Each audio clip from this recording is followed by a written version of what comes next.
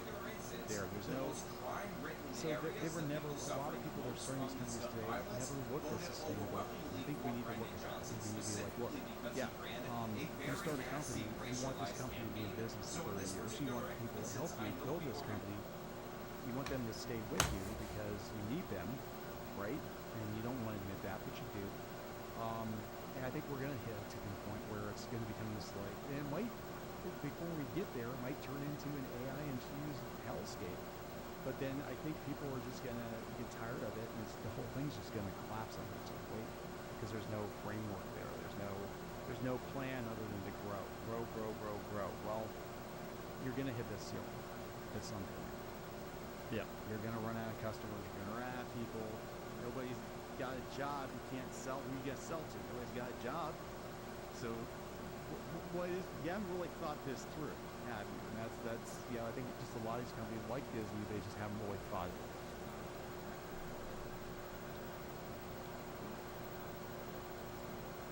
Yeah, you're good. The ceiling at some point. Yeah, you're going to run out of customers. You're going to run out.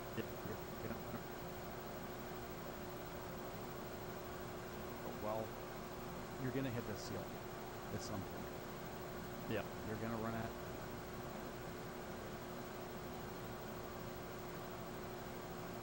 At some point.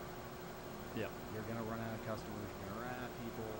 Nobody's got a job. You can't sell. Who you going to sell to? Nobody's got a job. So, you haven't really thought this through, have you? That's I think just a lot of these companies like Disney, they just haven't really thought it through. Well, that's why big tech is freaking out, because they finally caught up to the user base. They finally hit peak user base. Yep. Like they reached all the user. Yep. Like they reached all the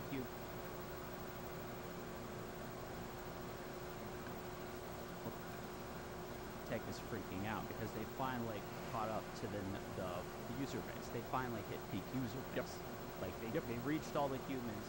There are no more humans coming. So you're now gonna have to you're now, instead of saying, oh, we're gonna, Facebook's always doing, oh, we just added, how many users a month. Now you're at peak. What are you gonna do? And so they're like, oh, we have to innovate. We have to show we're still useful. I know. Let's put a chatbot in everything, which is kind of why there are chatbots, literally AI chatbots in like everything.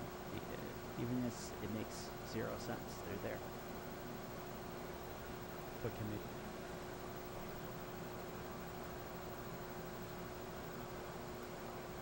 But can they buy shit? That's they can't buy anything yet.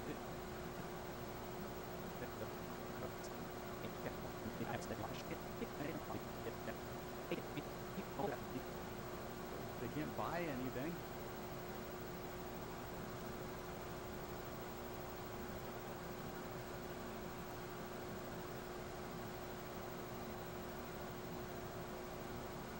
Yet.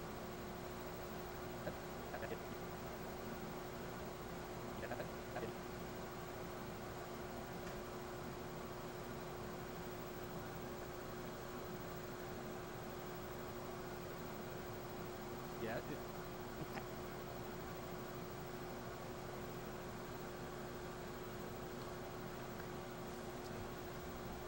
Sense, they're there. But can they buy shit? That's they can't buy anything yet. I think the saving grace. Yet.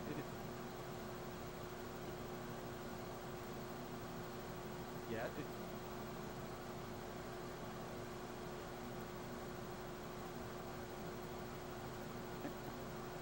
No sense, they're there. But can they buy shit?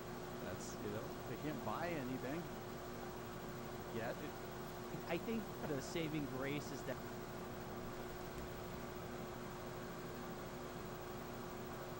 I think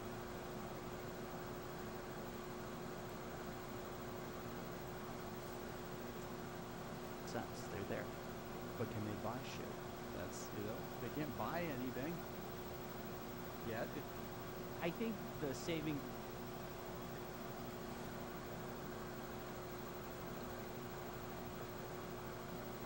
Oh shit.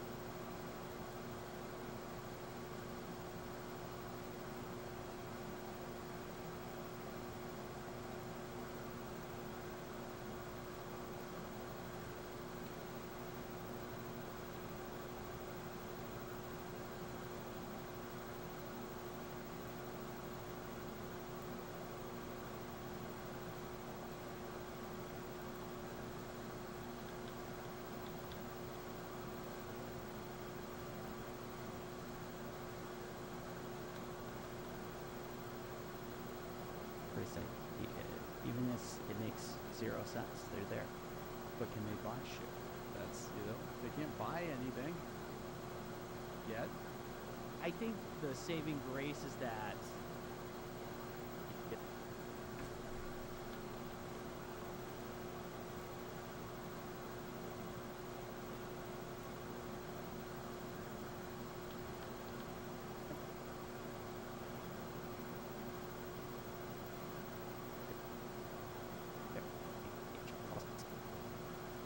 there are chatbots, literally AI chatbots in like everything. Even this, it makes zero sense. They're there. But can they buy shit? That's, they can't buy anything yet. I think the saving grace is that people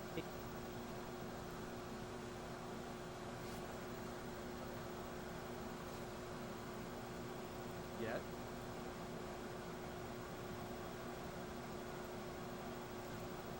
Thing yet.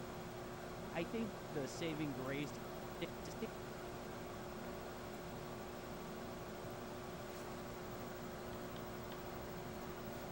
bots in like everything. Even this, it makes zero sense. They're there. But can they buy shit? That's, they can't buy anything yet. I think the saving grace is that people know when culture is good. Yet. I think the saving grace is that people know when culture is good and when culture is bad, and they are rejecting general. I like The bad Boys. culture. And I think that alone will be kind of what over the long term does seem to tip it in the other direction. But it might be a while, and I don't know how many legacy franchises might be saved. I mean, if you look at like the number of franchises, I like Invincible a lot. That shows. I mean, it's not that dark. The Boys is definitely more edgy. Invincible is just violent. It's not like edgy though.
Oh, I forgot to do the thing. I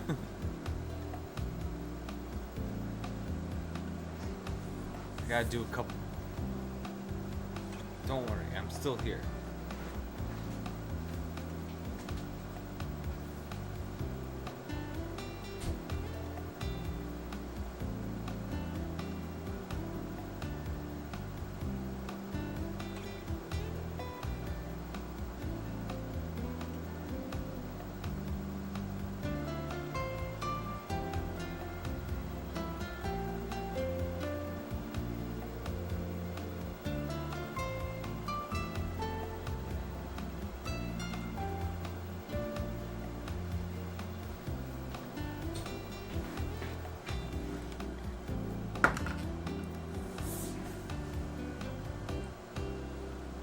I'm not going to see Deadpool and Wolverine for that reason?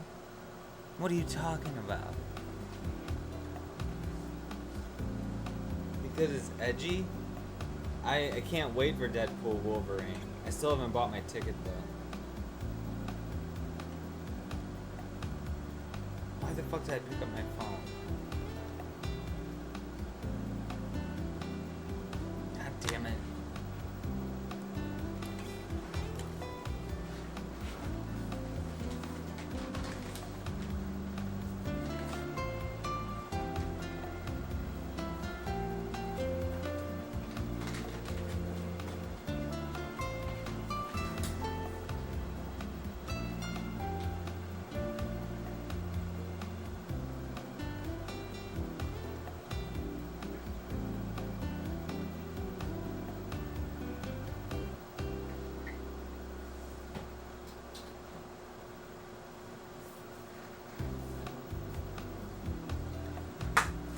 Whoa!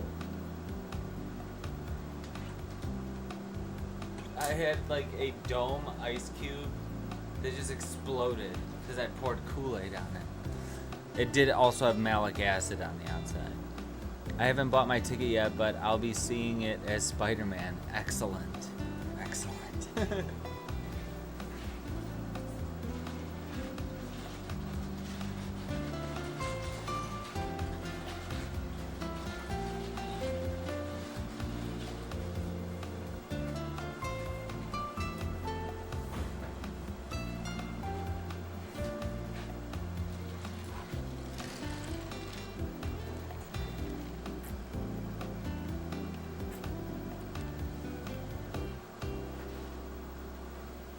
All right.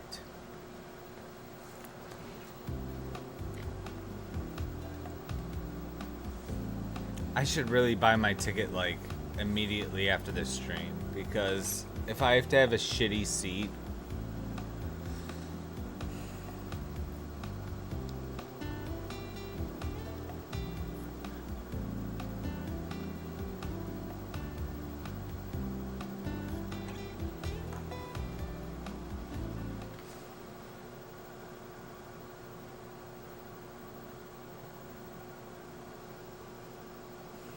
If you look at like the number of franchises, if you've seen the terrible Space Jam sequel, I haven't. I haven't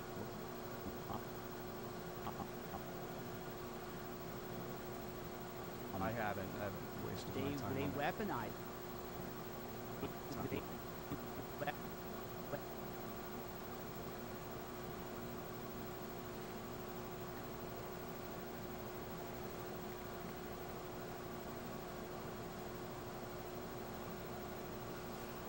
I'm just waiting to hear who's taking me opening weekend, or if I'm having to see it twice. Do you live far away from movie theaters? Some areas in the country, people are having trouble because there's no movie theaters by them. I have like so many movie theaters by me. I could walk if I needed to. But part of me is actually thinking that I might want to see it twice, because I think I'm going to like it a lot. I might want to see it twice on Thursday. Maybe I could always just slip into another Showtime on the way out and just watch it partially. Might be saved. I mean, if you look at like the number of franchises, if you've seen the terrible Space Jam sequel, I haven't wasted my time. they on it. weaponized like, almost the entire library. Perfect. It's in like everything. Even this, it makes zero sense. They're there. But can they buy shit? That's, they can't buy anything yet. I think the saving grace is that people know when culture is good and when culture is bad, and they are rejecting generally bad culture. And I think that alone will be kind of what over the long term does seem to tip it in the other direction. But it might be a while. I don't know how many legacy franchises might be saved. You know, if you look at like the number of franchises, if you've seen the terrible Space Jam sequel, I haven't. Well, Xbox. they weaponize like almost the entire library of Warner Brothers. It's insane. And sometimes I like to How bring many up there parties that mixed company messages. owns? Because You a know, lot of all times these I big feel like corporations. the message kind of gets lost with Xbox stuff. They'll do a lot of positive things, and people will be happy, and it'll seem like it's going one way, but then you'll have an interview with Phil Spencer or Matt Booty, who we call Matt Ass on this channel, and then things just kind of take a spin on their head, like a little topsy-turvy top thing that you had when you were a little kid, because little kids used to be amazed by the simplest thing. They were going to be talking about Game Pass, though. But I'm waiting to hear back if I'm trying to see it twice or if both of them can agree on the day we're going. See, this is why I do not complicate things with, if I want to see a movie, like right away, I'm seeing it on the Thursday pre-screening and I'm going alone. I'm not chasing people around, and I'm not like, I'm just like, we have to buy tickets at the same time, and then they bail on me, and then I'm fucked out of money, and I have 2 seats. Or I just, or you know, I could always refund the ticket, which I think they won't refund the service fee, and it's just like, I'll just go alone. Why do I need to have someone sitting next to me at the movie theater? Unless it's like a girl. I was about to say something horrible, but I'm not going to. Will no longer be available for new members. Members who are already subscribed to Game Pass for console and have automatic But payment renewal yeah, it's like, will be able to continue to it just adds more stress to the situation getting to a movie on time.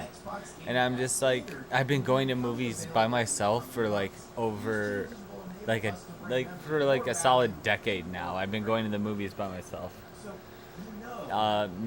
Maybe 10% of movies I've seen in the past 15 years are with other people, which is such an awesome brag, right? Because when I hear that, and I'm someone who's pretty in tune, when I hear that, I'm like, well, what's that mean? Getting rid of I live 2 miles away and I don't drive. Yeah. Yeah, that's a walk, especially in the summer. These changes will enable us to bring members more value and more great games to Game I think the black suits or X-Men that were introduced in the 2000 movie are better than the yellow spandex. Disagree, hardcore. That look influenced the comic books, which made me not want to check those out. And nobody talks about those, the X-Men comics that came out around the time Starting September 12th, of the X-Men movie. the price of recurring charges will change for existing members. Select countries are excluded from this price update. But we haven't seen the mask yet. New prices will The costume looks pretty good. It's not perfect. It's kind of like its own weird variant of the 90s blue and yellow. But So they're changing some stuff like that. Now here's where I think it looks pretty good. really weird. Changes to Xbox Game Pass for console. Yeah, I feel you, Xbox God. July 10th of 2024, Xbox Game Pass for console will not be available for new members. If you are currently enrolled in it, you are fine. You know, there's nothing to do there. If you change your automatic payment or your membership lapses, you no longer have access to it. You can stack things for 13 months. So Game Pass Standard is going to be $15, and they say that includes offering different prices and plans so players can find what works best for them. So when you look at what Game Pass Standard is, you know, it gives you hundreds of high-quality games to play on your console. It also gives you all the benefits of Game Pass Core, such as online console multiplayer and Like that. select They have member so much deals and good- discounts, including up to 50% off select games. Game Pass pretty Standard will stacked not company, include no. games You released know, on all day these big one. corporations. Excuse me? What?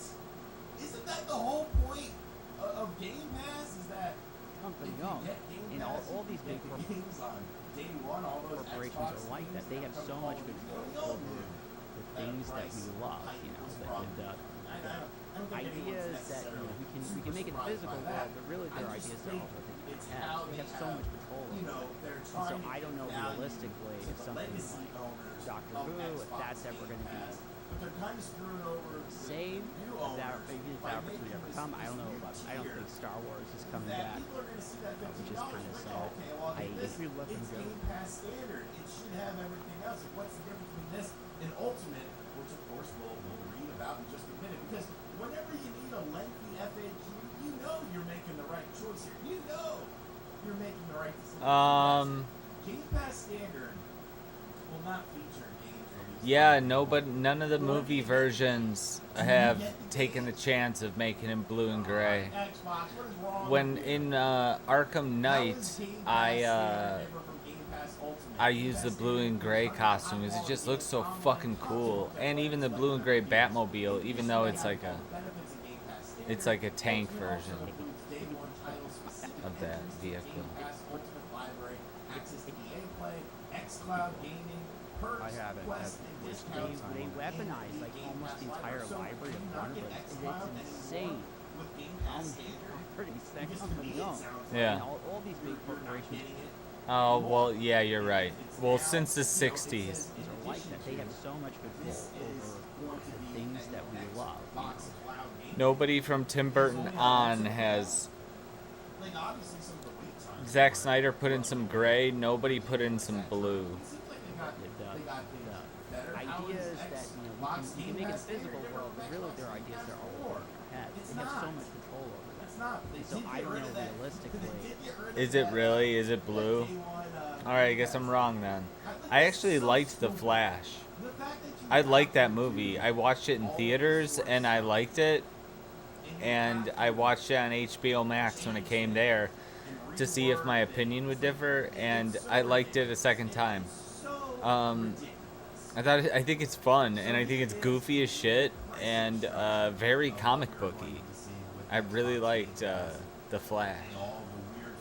Batman and Robin costume was good with exclusion to the nipples. It's overdone, overproduced, overdone. I mean, by Batman Forever, the costume is getting a little stupid. Xbox Game Pass for console. Existing subscribers, $10.99 a month, day one games. Xbox Game Pass Standard for new subscribers only, $14.99, no day one games. So at this point, Xbox Game Pass Ultimate, $19.99 a month, day one games. This is what sticks out to me the most. Why the hell would Michael Keaton's the best part of which movie? The Tim Burton Batman's? Proggy, have you not seen all the Batman movies? Xbox God. First 10 minutes of what? Oh, The Flash? If it's on HBO Max, power through that horrible CGI intro. It's such a crazy story. It gets to, oh, Michael Keaton's the best part of The Flash. He's a good addition to it. I also like the Supergirl actress. She was intense. And, alright, the action scenes, the fighting action scenes look like they're straight up comic book panels. Especially in the Supergirl escape scene, it looks like everything looks like it's a comic book panel. There's a lot about the Flash that is likable. I was surprised by how hated it was by everybody. Yeah, try finishing the rest of Superman related DCU movies. There's like a zillion of those. The cartoons, yeah. For Batman to be blue than black for that reason. Okay.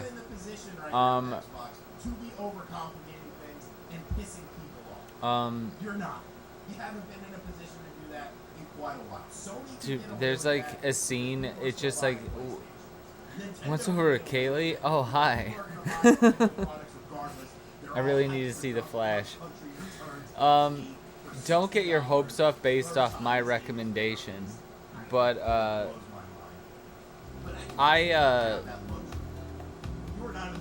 I liked it. I was going in with very low expectations.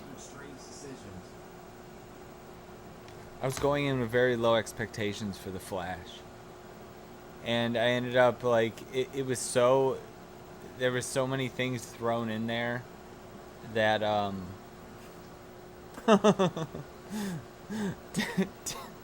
sorry for elevating your hopes. But yeah, I thought it was going to be pretty bad. And I am not really a fan of the Flash comic book character, but the movie was so goofy and went in so many places that ended up winning me over like halfway through. I'll land one spoiler. There's a scene where shit, but if it's gonna. Do you care? Once over with Kaylee specifically, do you care if I spoil one thing about the Flash movie?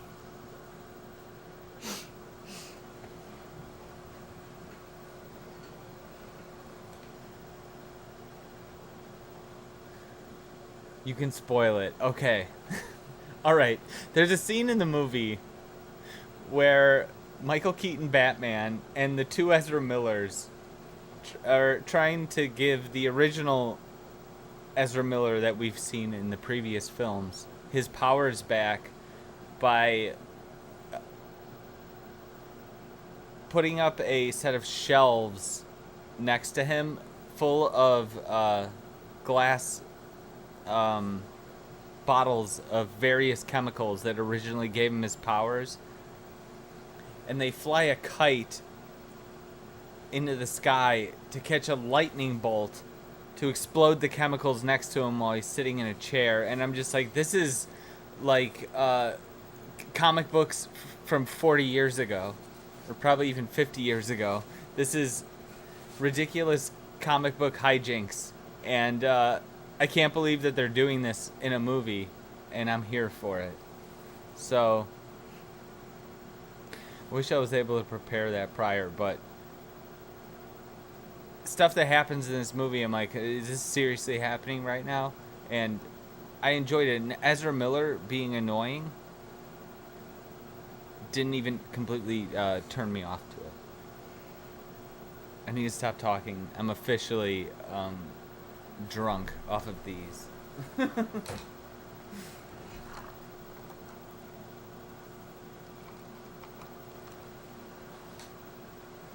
Yeah, The Flash, it's worth seeing, even if you end up not liking it. It's a really weird movie. It's a really weird movie. Xbox God, you said that you watched the first 10 minutes of it, so you saw right at the beginning, this is really weird. I can't believe this is the final product.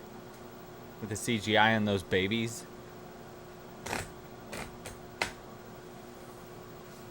I would love to get the full backstory of the production of The Flash from start to finish, including all of the reshoots, them going back, changing stuff. Like, I wonder what the original version of The Flash would have looked like. I want to find out if they just had to abandon on the special effects. If they just had to, you know what, we're just going to have to settle with this. We're not spending any more money on this. Doesn't matter if it looks ridiculous. Doesn't matter if it looks worse than things that were released like 20, 30 years ago. We're going for it. This is the final product. You know, it seems like they were trying to abandon everything connected to Zack Snyder at the time. And we still haven't seen movie 1 from James Gunn. Even though, well, besides Suicide Squad, but we've yet to see what they're doing going forward. They're still shaking off Zack Snyder. I'm gonna try to edit a little more of this. How long have I been streaming? 3 hours, 47 minutes? Okay, that makes sense. Yeah.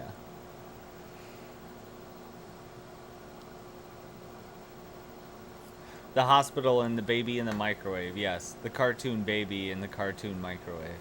That's exactly what I'm talking about. You know, the ideas that we can make in the physical world, but really they're ideas that are living in our heads. They have so much control over them, and so I don't know realistically if something like Doctor Who, if that's ever going to be. Yeah, there's an upcoming Superman movie. It's not here though. We're waiting. Save. Even if that opportunity ever come, I don't know about. I don't. People are already attacking it, but I have faith in James Gunn. I like what he does, and I love that he comes. His origins are out of like Trauma Pictures and stuff. Him having so much success at Disney and making like pretty much, I think my favorite MCU movies, those Guardians of the Galaxy movies, I love those. Him coming out of like Trauma Pictures and elevating up to this level of prestige, I think is great, and I think he's very talented. Oh, and I literally love the Suicide Squad. His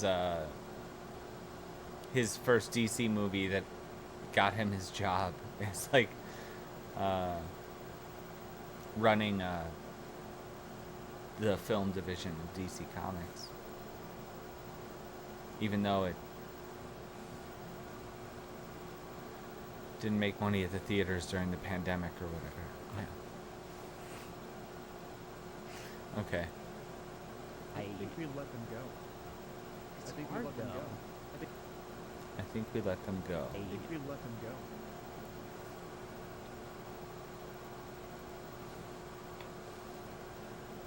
I think we let them go.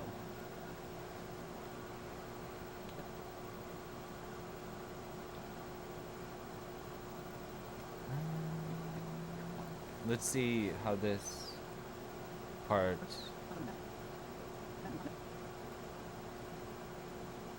Let's see how this little part looks. Even if that opportunity ever come, I don't know about. I don't think Star Wars is coming back, which is kind of sad. I think we let them go. I think we let them go. I think it's like the zombie apocalypse, right? Your best buddy just got bit in the neck. He's starting to turn. You put him down. He's not coming back.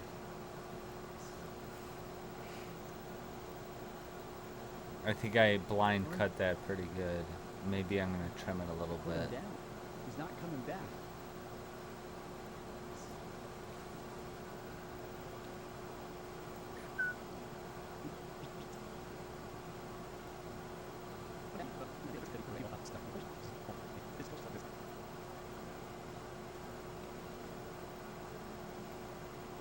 All right, let's take a look at what this little part looks like.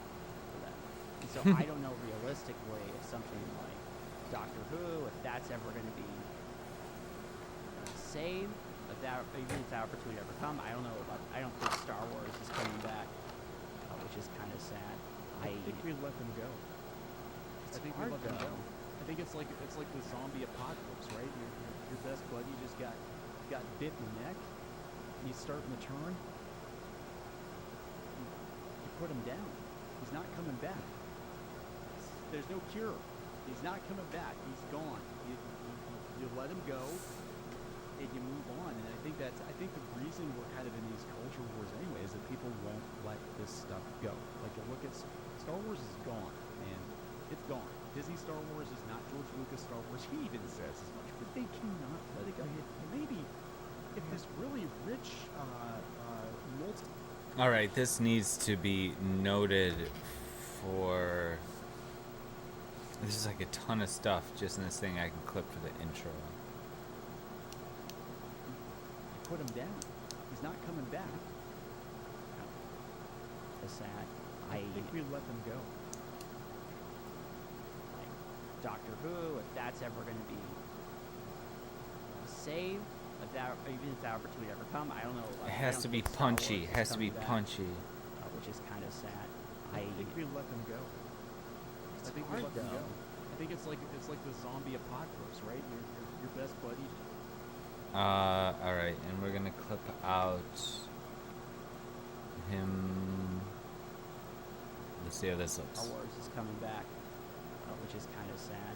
I think we let them go. It's hard though. I think it's like the zombie apocalypse, right? Your best buddy.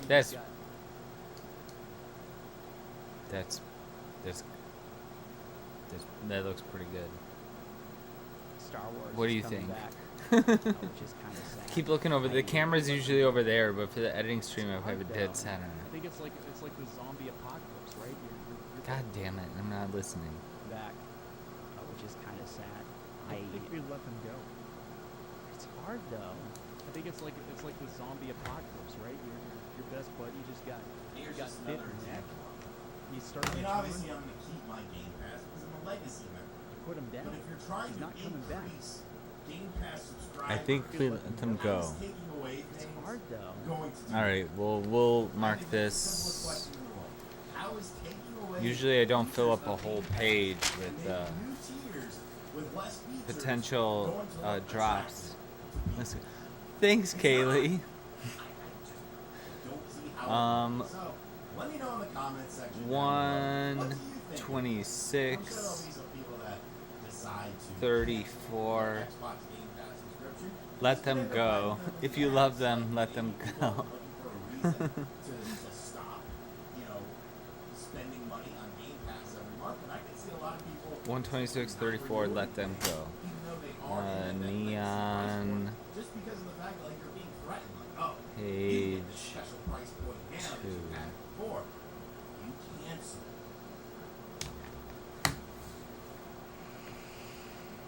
Okay. I think we let them go. It's You hard. got though. this? Put him down. He's not coming back. There's no cure. He's not coming back. He's gone. You let him go. When the people I'm editing are smiling, it inadvertently like makes me smile. Especially when I'm like molding a sequence. I'm like, all right, and then the smile breaks in here, and then and he starts laughing at this point.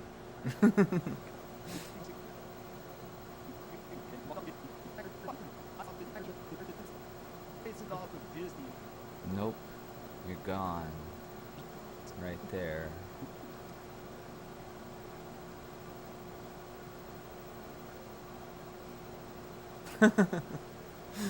It's like I'm like face acting with the video, because it's not I wouldn't say that I'm smiling because I'm seeing somebody smile. I think it's more as I'm like molding it in, I'm just like, all right, and then and then it dies out. It's like I'm lip syncing with the face. I'm face syncing with the subject. Want to do something okay with? I don't know. I think it's just it's going. I just don't want to claim wholesomeness that I have not genuinely acquired.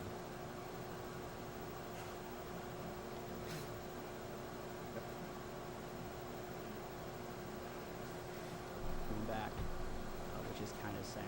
I think we let them go. It's hard though. I think it's like the zombie apocalypse, right? Your best buddy just got bit in the neck.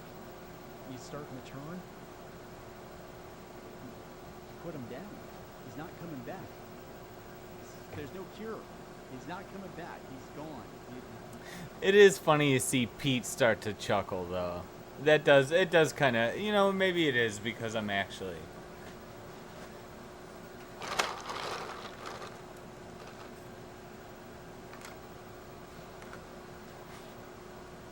Maybe a little bit. you let them go, and you move on. And I think the reason we're kind of in these culture wars anyway is that people won't let this stuff go. Like, you look at Star Wars is gone, man. It's gone. Disney Star Wars is not going to Star Wars. 127. Let's just say 1 hour 27 minutes flat. That Star Wars is gone. That's very that will really catch the attention of the people who watch Clownfish TV. Are you aware of the Clownfish TV YouTube channel? Once Over with Kaylee. Ms. Kaylee. I don't know, it's not...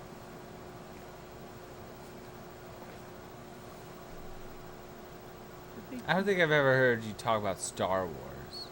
I've never watched a video talking about Star Wars. Oh, I love that John Waters video you did recently, though. Yeah. There's so many YouTube channels talking about... I'm a shut-in. Oh, and I watched your Criterion Collection video yesterday. It might have been playing while I was on stream. I haven't been buying physical media for a while. I have like 5 Blu-rays, but I have like 300 something VHS tapes, and I don't know how many DVDs I have. But once Blu-ray came out and Blockbuster shut down, I'm like, fuck. You need to buy more things. No. I do like Star Wars, but I also know that I'm not the most knowledgeable person about it. Yeah, me neither. I have not read any of those books that everyone is upset are no longer canon. I don't think George Lucas gives a shit that Disney did that either. George Lucas didn't care about none of those books. Let it go. Maybe if this really rich, multi-billion-dollar Saudi Arabian prince comes in and buys it off of Disney and fires Kathleen Kennedy. It's like Kathleen Kennedy's supposed to have been fired 8 years ago. Like, what the hell are you talking about? Like, she's not going anywhere. The Saudi prince ain't coming. George Lucas ain't coming. He's like spitting. This is great. I'm usually not constantly taking notes for something that could be included in the intro, but now he's talking about like people speculating about Saudi princes buying Disney or something. What the hell are you talking about? Like, what time code do we got? Or Saudi Arabia. 2715. Multi-billion-dollar Saudi Arabian prince comes in and buys it. I always undershoot it. Man, it's gone. Disney Star Wars is not George Lucas Star Wars. He even says as much. I guess all of this can be included. I'll just add a note to the last one I wrote. Saudi Arabian prince comes in and buys it off of Disney. Saudi prince. It's like Kathleen Kennedy's supposed to have been fired 8 years ago. Like, what the hell are you talking about? Like, she's not going anywhere. The Saudi prince ain't coming. George Lucas ain't coming back. It's over. Move on. That's how it dies. Then there's no. That's definitely going in the intro. Skin suit out anymore because George Lucas ain't coming back. Then maybe someday somebody will come along and do something. Okay, I don't know. I think it's just it's going. Intellectually, I know you're correct, but I will admit there's some like Dr. Who. I have a hard time because I keep poking back. I'm like, was this bad shit that I was? No, I just watched the season finale.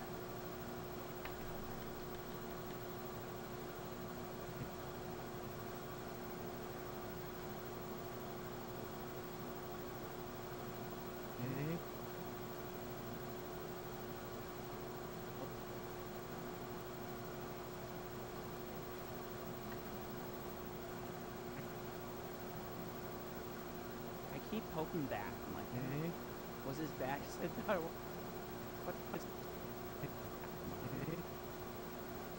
Should we get him full sip? Because he's mid-sip. We gotta give him a sip.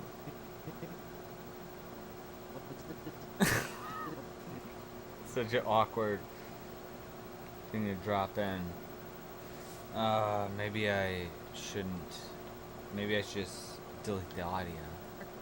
Doctor Who, I have a hard time because I keep poking back. I'm like, hey. Yeah, it doesn't need to be there. Goodbye. You being 86th. Neons. Mm-hmm. Goodbye.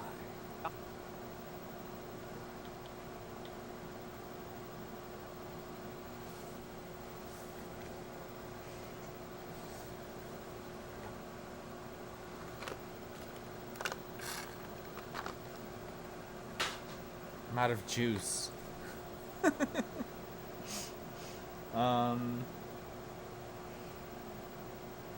Shit, we just passed 4 hours in the stream. I'm still I haven't experienced editing exhaustion yet, where like nothing that I'm looking at makes sense anymore. So I'm gonna keep rolling, but I need to refresh my drink, and I think I should get more high. So let's take a what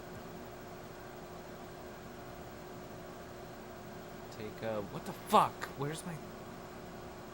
All right, we're missing sound files on here, but no.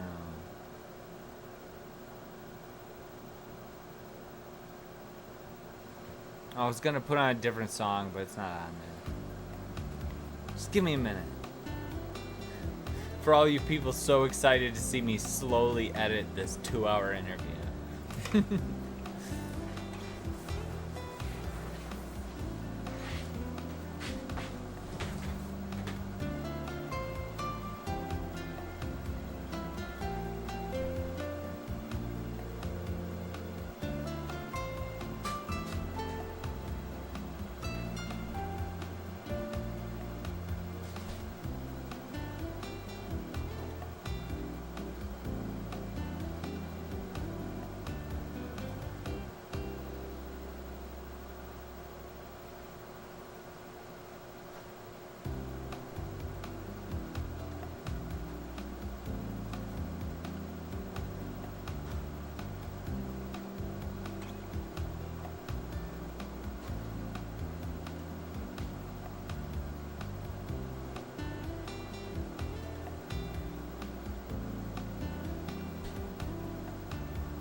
I thought of something while I was getting ice.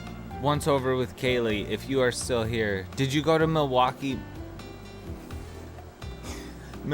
Metal Fest? I want to hear all about it. Like if you saw Skinless or...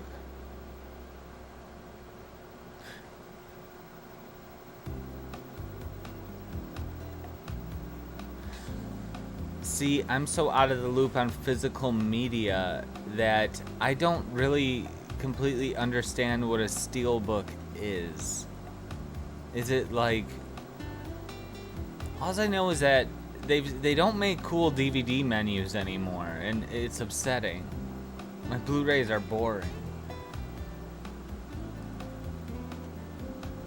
Oh, you didn't make it to this year's? That's too bad. I remember I talked to you in YouTube comments. I was talking about like the last time I saw Skinless, and well, in Chicagoland was in, I think it was 2007, and then they broke up for a while, and since they've got back together and put out a new album, they haven't come anywhere close to me. Oh shit, the chat blew up. I didn't go to this year's. It's a metal case. The steel books all have metal cases to keep the disc safe. Those discs decay. Hopefully the metal case slows that process. I went in 2023 and it was literally one of the best fests I've ever been to. It's the best venue. Oh, was it at the Rave in Milwaukee? Back there, do you see that white circle, or that white square with the, I'll just bring it. No, it'll be too hard to show on camera.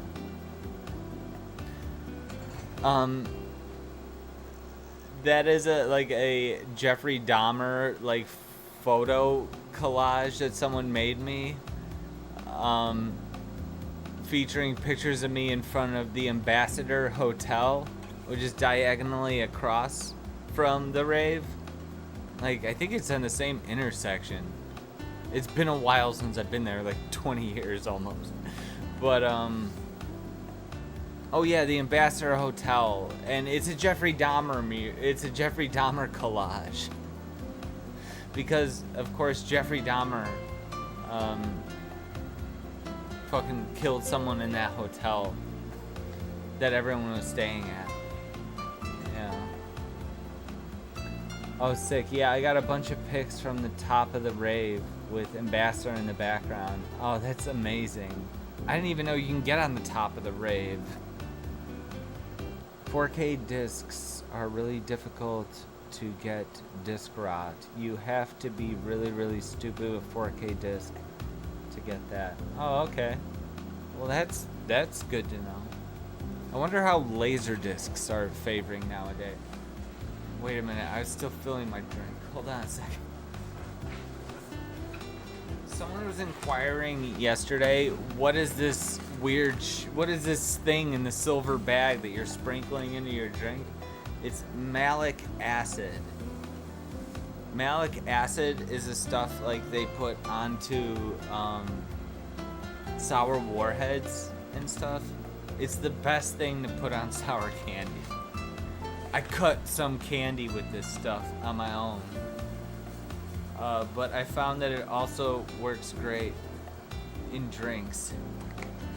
So that's what I'm doing.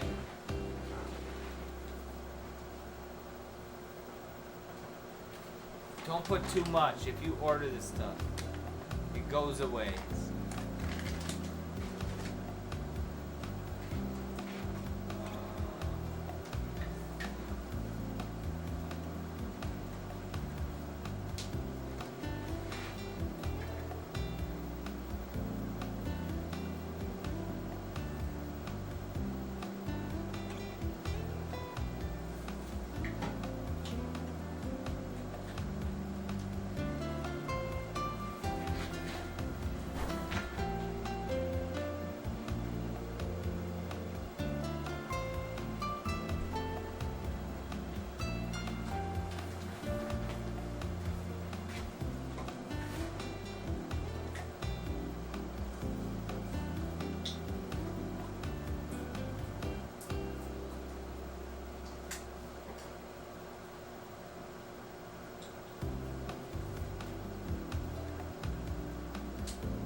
Okay.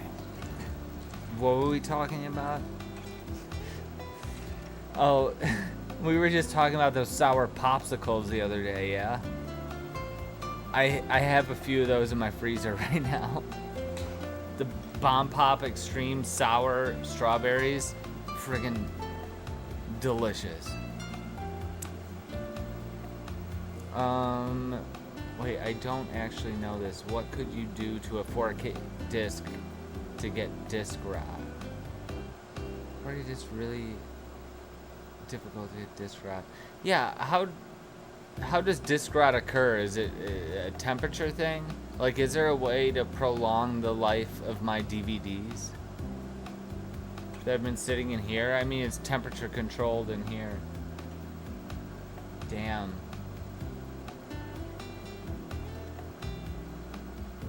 Yeah, I mean, both my VHS and DVD, most of my DVD collection are kept next to the climate control devices. Spilling on myself.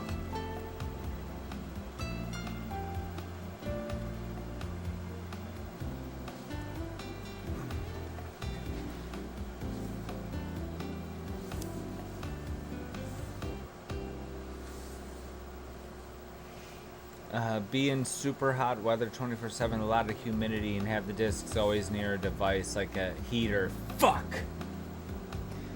Yeah.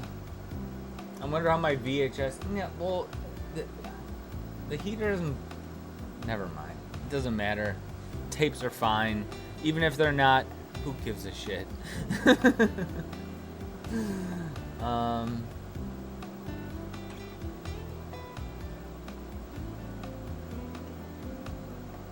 Yeah, well, yeah, I don't think they've been cooked. They're definitely not cooked. All right. What time is it? 5:08. Okay, it's real late. The sun is probably... Actually, no, I don't... No, I see it. I see the sun. I've sealed off most of the sunlight from getting in here. A little bit of it.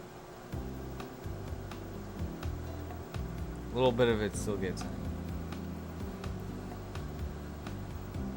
Where's the earpiece?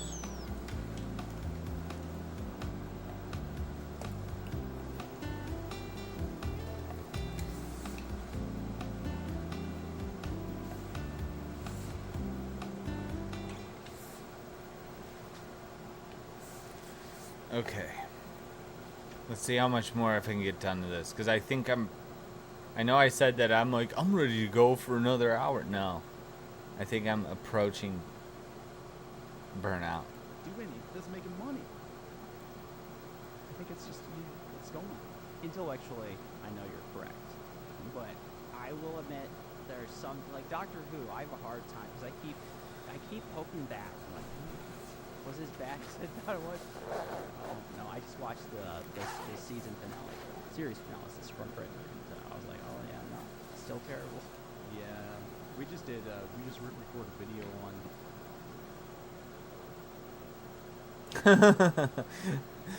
Have fun, Kaylee. Thanks for stopping by and hanging out with me. Have a good one. Let's talk metal soon. I don't know. I think it's just, it's going.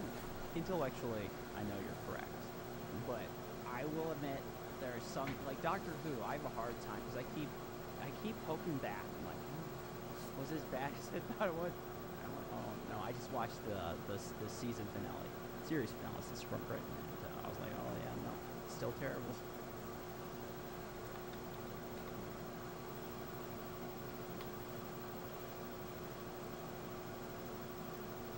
Fuck.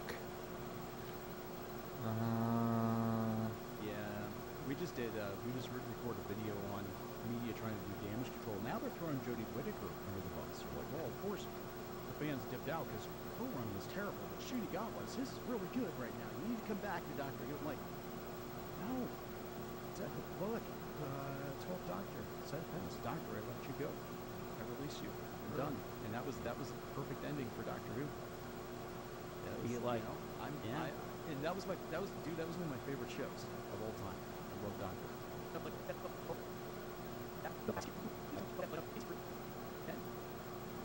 Catherine Tate, and I'm like, oh boy, that's like, oh yeah, guess what? I know, I fell for back it. too. He's getting through.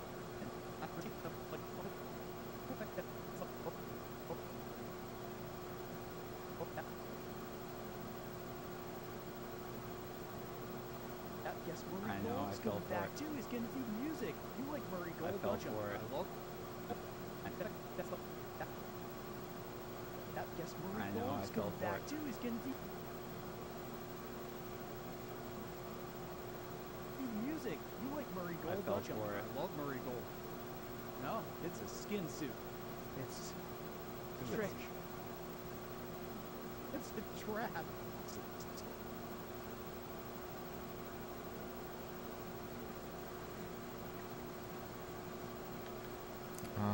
Fuck. Okay. Oh, yeah, guess Murray I know, Gold's I fell coming for back it. too. He's gonna do the music. You like Murray Gold, fell don't you? for it. I love Murray Gold. No, it's a. Yeah. I know, Gold's I coming fell back for too. I know what I'm gonna do. Boom.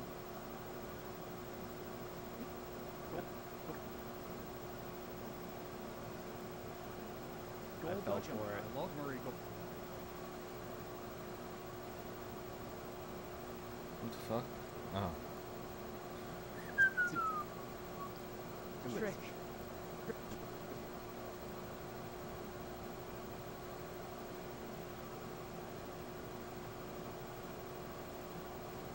Davies is coming back, bringing David Tennant, Catherine Tate, and I'm like, oh boy, that's like, oh, yeah, yes, Murray I know, Gold's I fell coming for back it. too. He's getting through the music. It's You like this- Murray I Gold, fell don't you? for it. I love Murray Gold.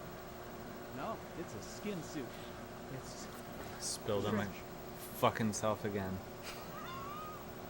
trick.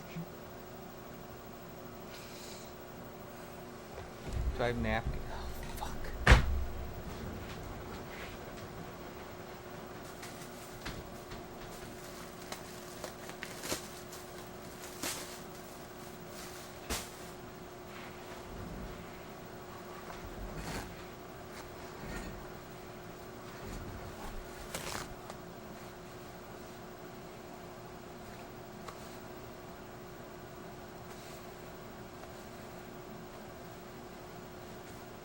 Second time I fucking poured drink on myself.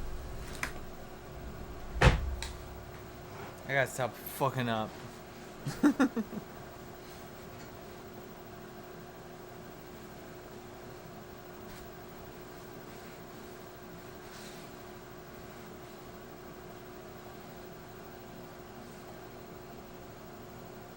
That's like, oh, yeah, guess Murray I know, Gold's I fell coming for back it. too. He's getting through the music. You like Murray I Gold, fell don't you? for it. I love Murray Gold. No, it's a skin suit. It's a trick. It's a trap. It is a trap. It's a trick.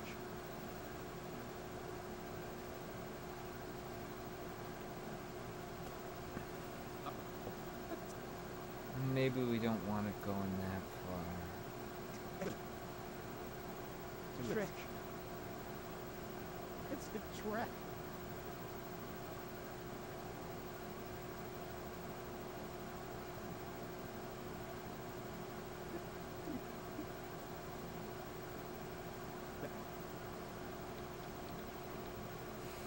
How far back did this run go? I think we... Anywhere. The Saudi prince ain't coming. Yeah, we've been over that. Watch the season finale, series finale. It's sprung right. I was like, oh yeah, no, it's still terrible. Yeah, we just recorded a video on media trying to do damage control. Now they're throwing Jodie Whittaker under the bus. We're like, well, of course, the fans dipped out because her run was terrible. What Shooty got was, this is really good right now. You need to come back to Doctor Who. I'm like, what? 12th Doctor. That's Doctor. I let you go. I release you. I'm done. And that was What the perfect fuck? ending for Doctor Who. That was, you know. Why? And that was one of my favorite Kadeen. shows of all time. I love Doctor Who. And I have a hard time with it too. Why would because you they're do like, it? oh, Steve Davies is coming back, bringing David Tennant and Catherine Tate. And I'm like, oh boy, that's like, oh, yeah, guess Murray I know, Gold's I fell coming for back it. too. He's getting through the music. You like Murray Gold, fell don't you? for it. I love Murray Gold. No, it's a skin suit. It's a trick. It doesn't even work. It is a trap. When they bring him back, they bring David Tennant's doctor back just to run him through It just the says mud. Reagan. and lecture him on pronoun usage. It was awful. And he just got done being a woman? I mean, come on, seriously. I can't even. I think, again, this isn't to be Debbie Downer. No. I think it's like a forest fire. I think we need like a cleansing fire to come through, but I think what's going to happen, and more than thinking,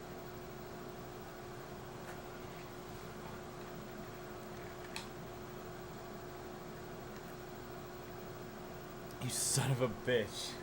That's it. You're fucking banned for sure now. You dumb cunt. Fucking. You're gone. Wow, you could really hear the AC. You could really hear the AC. Sorry about that. Wow, you could really hear the AC. Oh shit, I accidentally add him as moderator. Oh shit, I accidentally add him as. What's this echo? Oh, it's because I'm watching. You're on recommended page, so you might get some trolls. Oh, okay. Thanks, Lip District.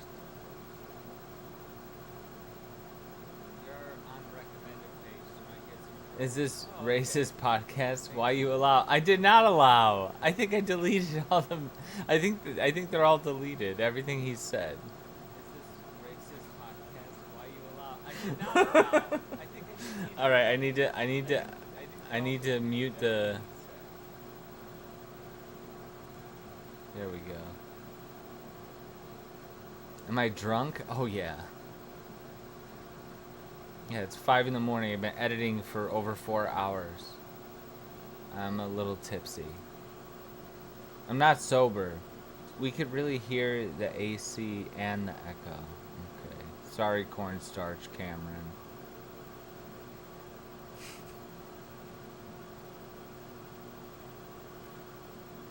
You son of a bitch. God damn it. Why are people fucking with me right now? Stop.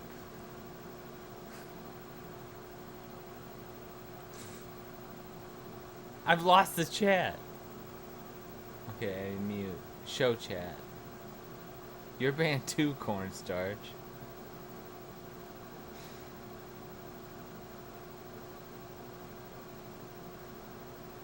What the fuck? Shit, it doesn't ban them on my am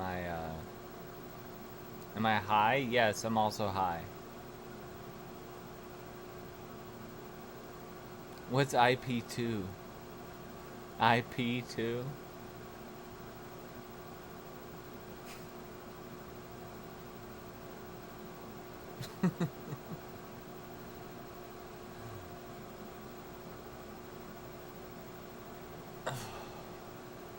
I'm getting kind of tired, to be honest. Why am I on recommended, Lip District? It's a streamer network of funny streamers. That puts too much pressure on me. I don't want to have to try to be funny.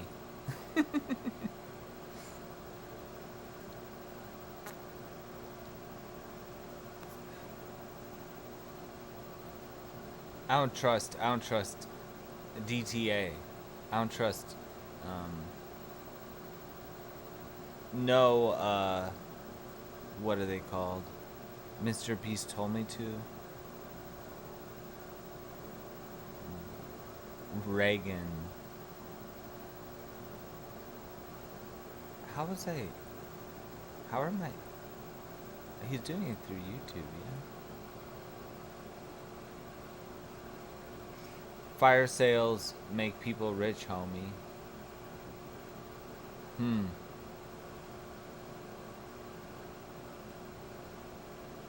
You son of a bitch. You're gone. You're fucking gone. I have to not add any of these cunts as moderators. Hey you all, trying to say the N-word on my channel. Fucking thing sucks! No, not that one. cocksucking cunt. That's the one. And Fuck you!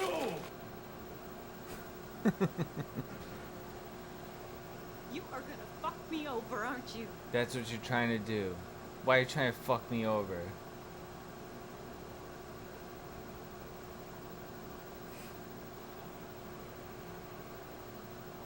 Hey, guess what? Now it's gone. Now you don't get it on there. And you still get banned.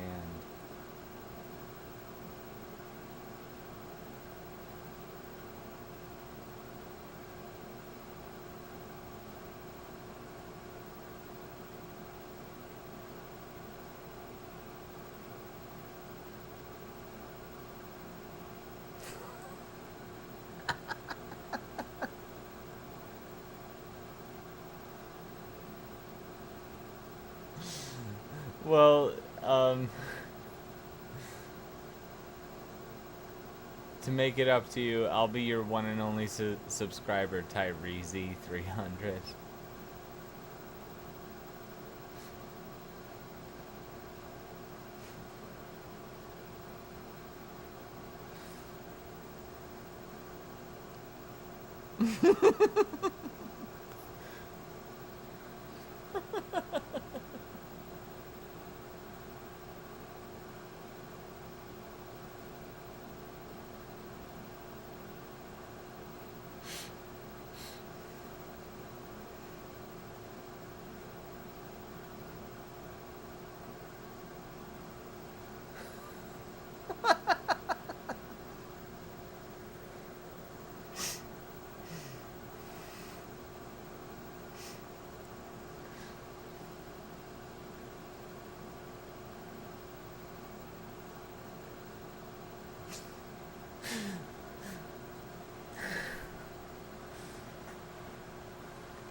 Are you all one person, or just a cabal, like a three-man group?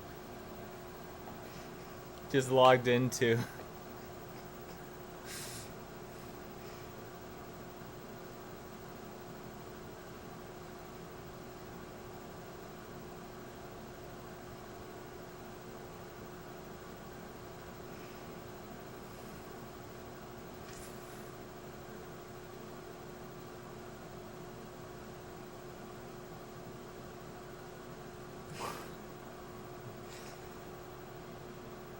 Yeah, I'm just chilling, Tyrese. Well, you guys troll the fuck out of my,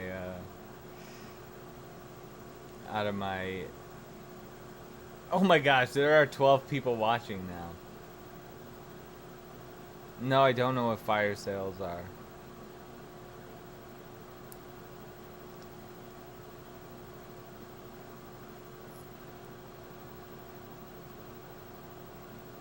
No.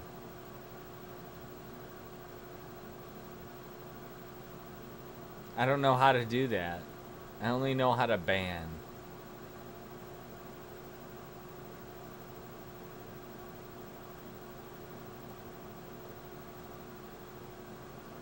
It's only giving me the option to put you in timeout, but you're already banned.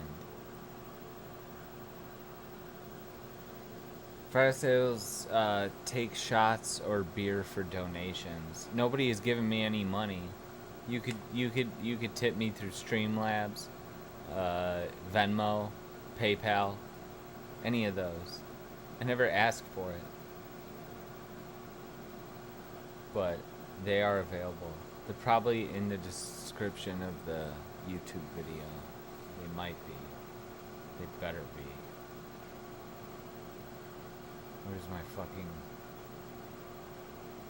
Where's my e-begging links?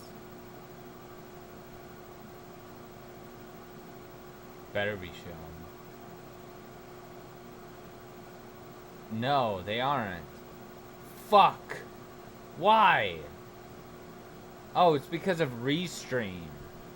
Fucking Restream. Well, There's one option. Fucking restream. What do we got going on? Chat. Why won't it let me scroll chat? Go to the bottom.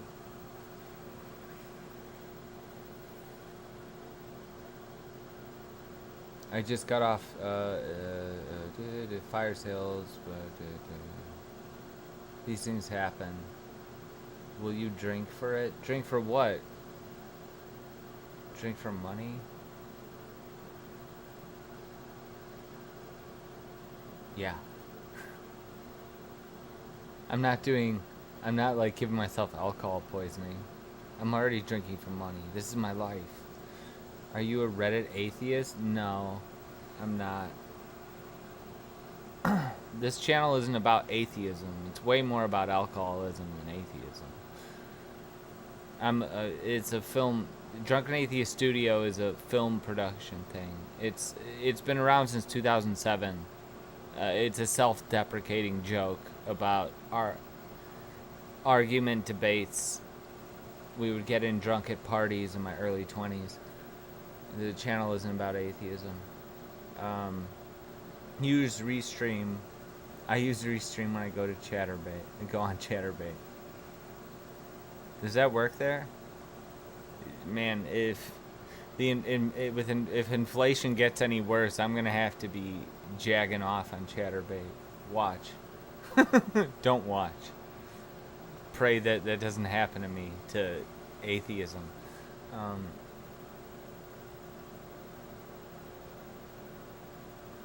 Thoughts on Hitler? Real bad guy. Don't worry about tit. So are you actually an atheist? Yeah, I'm an atheist. But that's not what the channel's about. Drunken comes with do an IP2 recap, bro. Yeah, Restream has Chatterbait support. Does OBS have Chatterbait support? That's important to know. For anyone getting into cam girling. Watch me, don't watch me, bro.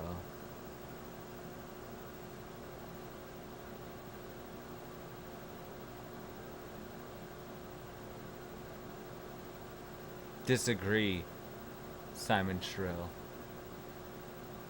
Why is the chat on my... Why is the chat so delayed on YouTube? Oh, I think that my YouTube isn't allowing some of the... Huh. Oh, I don't think that... It showed up on my restream, but I think it got put in check on my actual YouTube channel. Your one comment that starts with meh. Oh, it is? What were you editing? Oh, I'm editing the next episode of Culturescape. The guest this week is Neon from Clownfish TV. Doctor, I let you go. This is a show I've been doing for a little over a year. Poking back, I'm like, was this bad as I thought it was? Oh no, I just watched the... This is journalist Pete Pitchke. He's the fourth most popular columnist, Newsweek columnist of 2023. Newsweek, pretty big magazine. Neon the Kick Streamer? No, Clownfish TV Neon, which is a channel that covers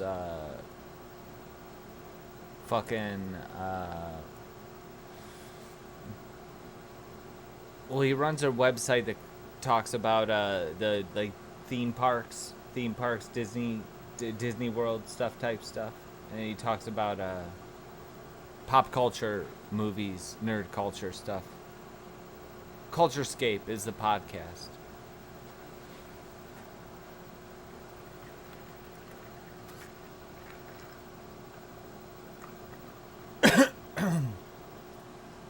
Me too, Simon. I am not wealthy. I am very, very poor. Don't let the $20 laser light box that you see operating in the background confuse you.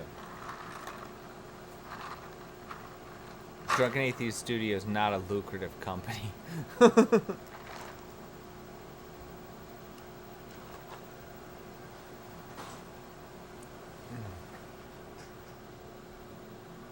No, I'm just the editor. But look at what this nice Mormon boy. This is the other ironic thing. I'm Drunken Atheist Studio, but Pete, the host of Culturescape, a Latter-day Saint. And look what he got. Look what I got in the mail for my B-Day. What a great employer he is. I've never met him in real life, but he's the nicest guy that I have to deal with. IRL. No, not IRL. Nicest guy I have to deal with in my life is what I should say. But yeah, it's pretty nice. It's embroidered.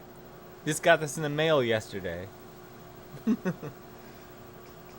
Andrew Schultz. Is that the guy? Is it the mustache? Is it the mustache that does it? Let's take a look at Andrew Schultz. Andrew Schultz. According to Wikipedia, Andrew Cameron Schultz is an American stand-up comedian. Ah, I can see what you're saying. I get Diego Luna a lot. Mexican, my Mexican doppelganger. He was in that Star Wars thing. Do you know Nanobot Andy? Search her up. She's Mormon, but has segs with Crips. Writing that down. What's her name? Nanobot Andy? She's a woman? And her name is Andy? A Mormon woman who has sex with Crips. Okay. I'm fascinated. I'll definitely search that later. Is this the new IP2 streamer on the block? I still don't understand. What does IP2 stand for? Andrew Schultz is not.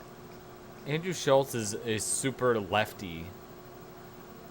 I've seen him with his basic bitch takes, which I'm on the left as well, but I've seen him be pretty basic on some subjects. Oh, I see Diego too. Diego Luna, my Mexican doppelganger. Maybe if I was less drunk, less puffy in the face, you'd see it more. I wouldn't say he's super lefty. Well, you know, I'm just seeing clips, and I'm just like, oh, he sounds like a 14-year-old girl right there with some of his takes. I've heard him like, oh, he sounds like a 14-year-old girl with what he said just there. Don't ask me to come up with an example. This is just my opinion of Schultz that I've carried in my head. I think him and what's his face, the guy who got canceled from SNL. I think him and Andrew Schultz had some friction. It's not Brendan Regan. It's not Brendan Regan. Stop brain. Stop saying Brendan Regan. It's not him. It's Brian Urlacher. It's not. It's what's his fucking name? Gillis. Shane Gillis. Yeah, I like Shane. I like Shane Gillis. He doesn't speak to me, but his goofiness. You see that look in his face, you know he's just trying to be silly. Gillis would be more right wing though. I don't think that Gillis is as right wing as people as the media would toss on to him. I think that if he, because Shane Gillis is like 2 or 3 years younger than I am. I think if Shane Gillis was coming up as an adult in like 2008, no one would be offended by him whatsoever. It's all manufactured. Everything about Gillis being right wing or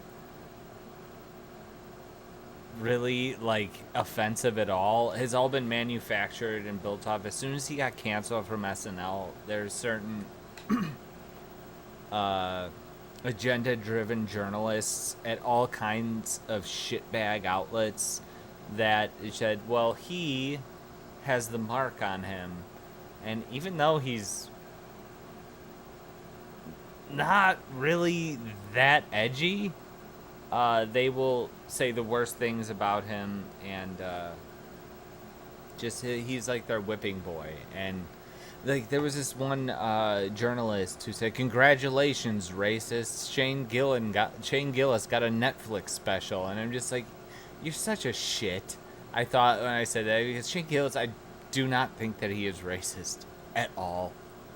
Don't think that he is a racist on any level. And I don't even know if these journalists actually believe the things that they say about them, but they know that they'll get clicks. They know Shane Gillis is really popular right now, so they'll say, I'll call this guy a fucking Nazi, and then I'll get a zillion clicks on my dog shit article, and cha-ching. It's all outrage bait. It's all bullshit. And even like the legacy media outlets, they engage in this shit too. They're all essentially on the same level, morally, as like TMZ. I was trying to think of another word on a moral level. On an ethical level, they're about as ethical as TMZ. And that's like every outlet. Because they're all about to die. They're all floundering.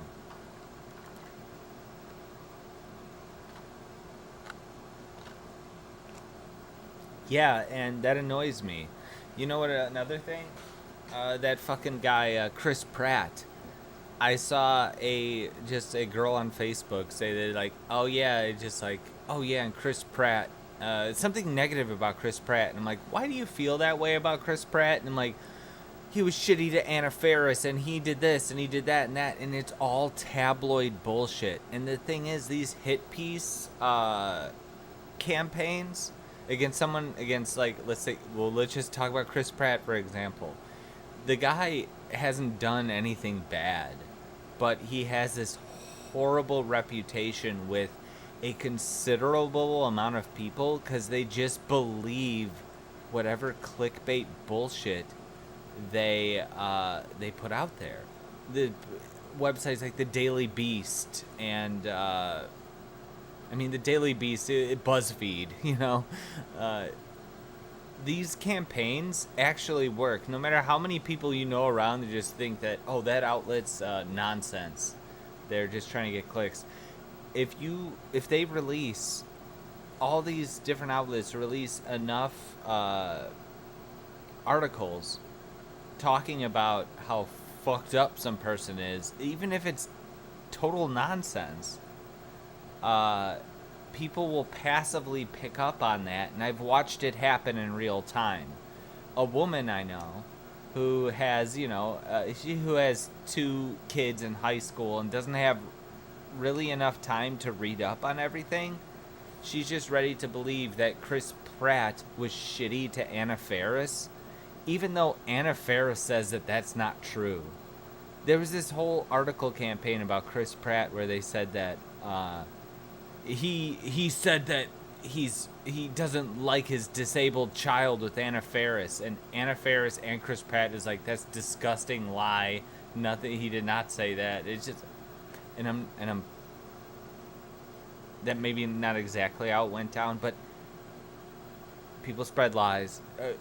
fucking slime bag journalists smear people. How did we get here? Oh, Shane Gillis. Yeah. Shane Gillis, he's a regular guy. He's not bad at all. He's got this reputation, though, because of the media. Chris Pratt, to a lesser extent, I would say, even though they've went at that motherfucker way harder. It's gross. And I fucking hate it. And maybe I should, like, get a full-time job instead of only working 20 hours a week and having all this free time on my hands, so I wouldn't know about it. Maybe I would hate maybe I'd be happier if I hated Chris Pratt and what was the other guy? Oh, Shane Gillis.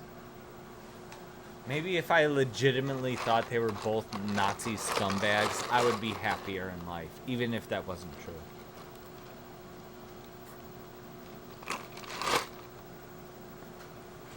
I'm not gonna do that, though. I'm not gonna do that, gang. I'm not gonna do that, gang. Everybody sub to this channel. We'll win this culture war.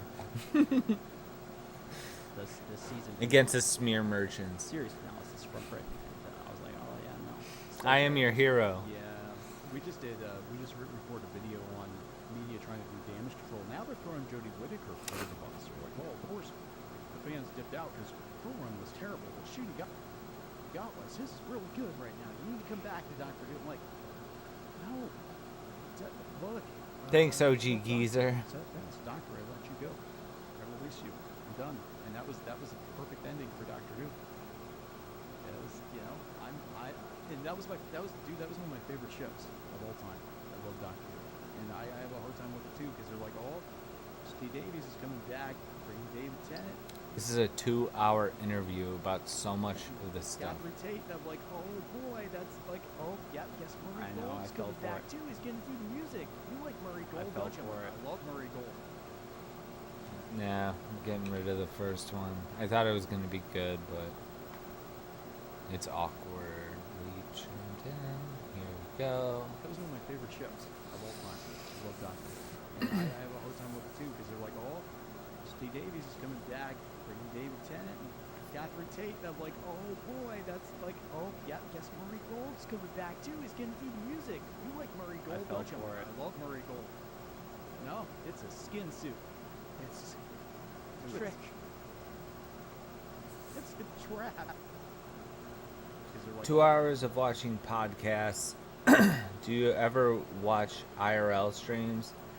No, not really. They're boring. I'll watch like recaps of them, but I can't just sit there. Like what you guys are watching right now, I would never watch this. I have ADD. I need to be constantly stimulated. This would just be playing in the background and I watch no moments of it. I would just be in my phone. Oh, Steve Davies is coming. I take amphetamines to fix the ADD, but it's almost 6 in the morning. I'm not on them right now. I'm only on alcohol and weed. THC. I don't smoke flower anymore. I only do dabs. Bringing David Tennant and Godfrey Tate. I'm like, oh boy. You play poker while you watch streams? That's fun. Do you do it for money online, OG Geezer? Or I was at a 4th of July party where somebody was playing. Never mind any of the backstory. I downloaded this Prominence poker game just the other day on the PlayStation. I started messing around with it. I like playing Texas Hold'em. I'm not around a bunch of people who want to gamble. Yeah, I make like $500 a month playing online poker. That's fucking awesome. Is that available in Illinois? Or Chicago?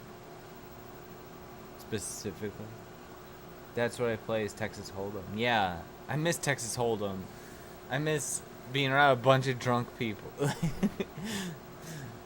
I remember back in the late 2000s, Texas Hold'em was crazy, and we were fucking...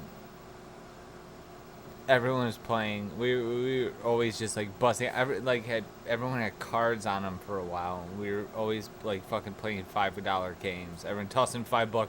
It's not a big deal. It's only $5, and everyone's gambling. Bow ring. I'm wanting to go to the gas station for a large fountain pop and come back home for a bag of all-dressed potato chips. What is all-dressed potato chips? Is that like that Mexican stuff where they like add all those amazing things onto it? I live by a couple of shops that do that stuff. They'll put like pork rinds on it and hot sauce and guacamole. Or they'll do this Dorito thing where they'll just dump a bunch of stuff in a bag of Doritos. I don't know what all dressed potato chips are. Shit, I need to fucking fix this drink. Bear with me for a second. I need to get ice. That's it. I only need to leave the room to get ice. Nobody leave. Please.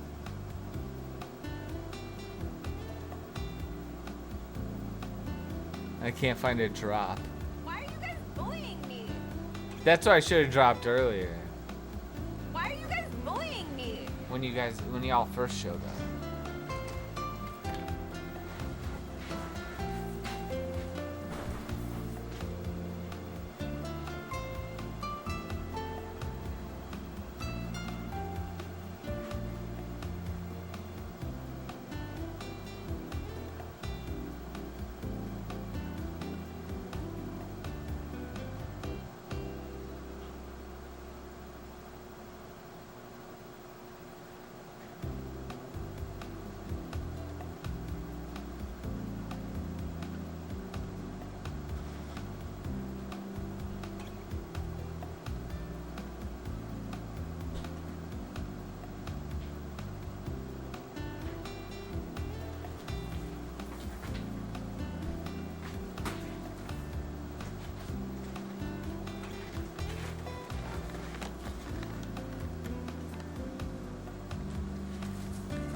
What are y'all saying?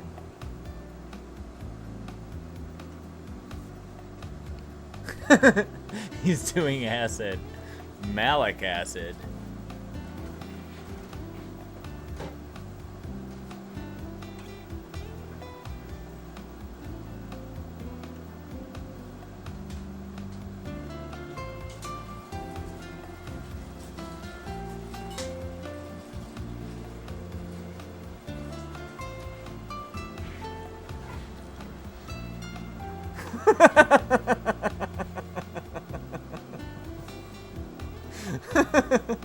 Xbox God, that's a great combo. Mix of ketchup, barbecue sauce, sour cream, and onion, and salt and vinegar. This drink, do you guys want to know what I'm drinking?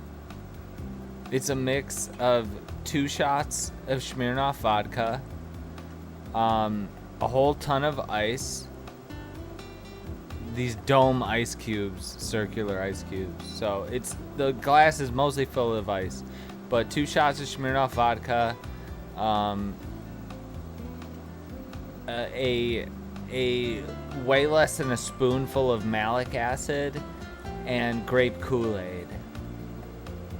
And so it just tastes like, I don't taste the vodka at all. It tastes like sour grape Kool-Aid. It's delicious.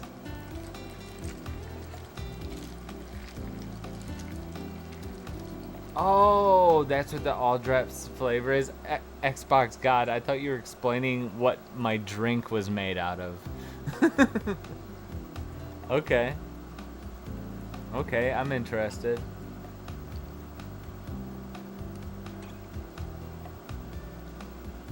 Oh wait, so do you need to combine all those different types of chips? Is that how this is acquired? Or do you pour these... Do you use sour cream and onion chips as the base and add barbecue and ketchup? I have even more questions now. You're the new only use me blade. We're gonna get you on the streamer RV. I have no fucking idea what that means.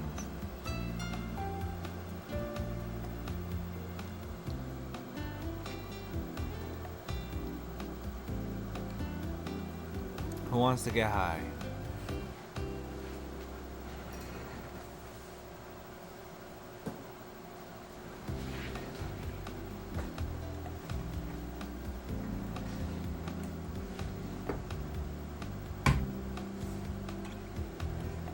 Is the elevator music still going?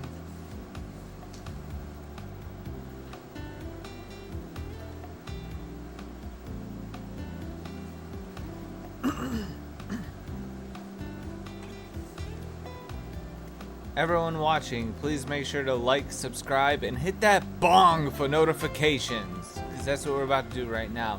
Lightsaber time.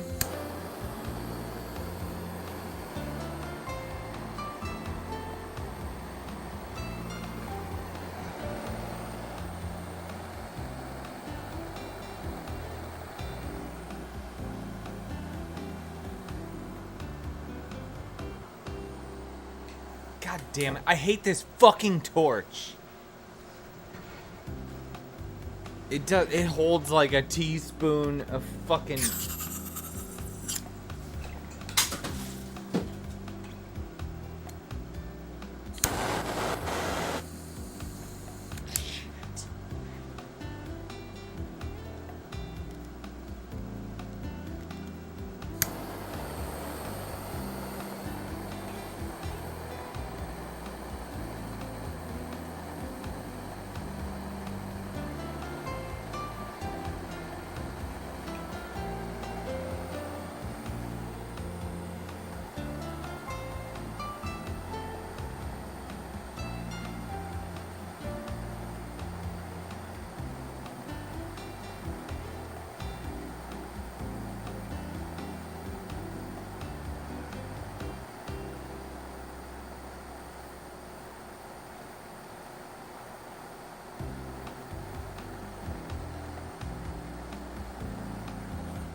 Now we have to wait.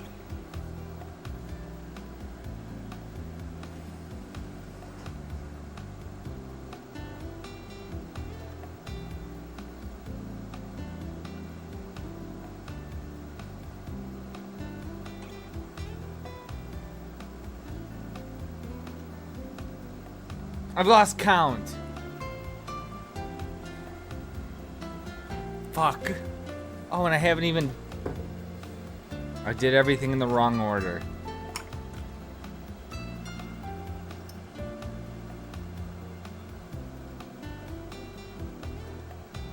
Mother. Alright, here we go.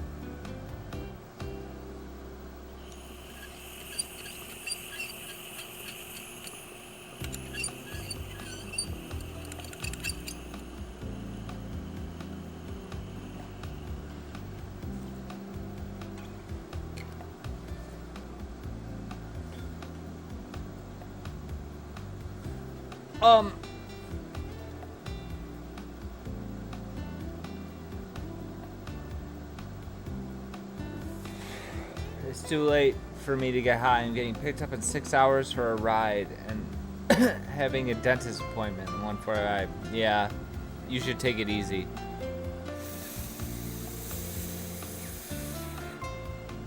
The butane gas, I don't know how that would get you high. Beer Daddy Boris. One Soynik. If I ever did a dab, I'd have a schizophrenic break. Dabs are intense. One Soynik. Actually, every time I don't smoke during the day. In my late years, I wait until I get home at night, and I have like a mini anxiety attack if I have too big of a dab. The first dab of the night, if it's too much, I start getting really worried. So I understand what you're saying. Like, my first panic attack ever was because of doing dabs, and you see that I do it like the smallest, only what would fit on this platform. It's a tiny bit. I see people on the internet doing like fucking like a gram of wax all at once or something, and I'm like, no.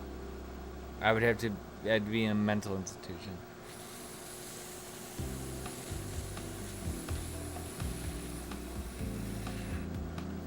It's all about tolerance. Well, check this out. I've been doing dabs exclusively, no flour,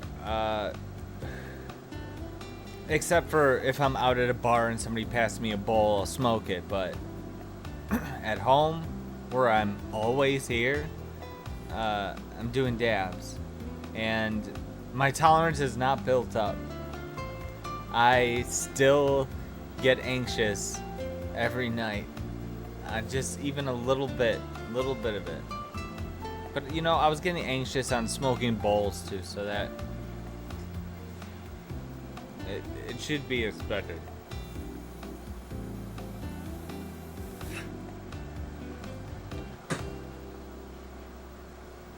So I'm on the recommended page. Recommended for what? Depression?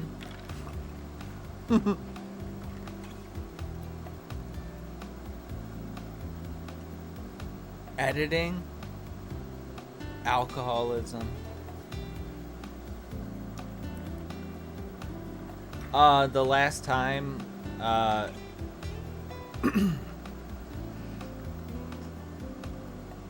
the drinking helps too, yes.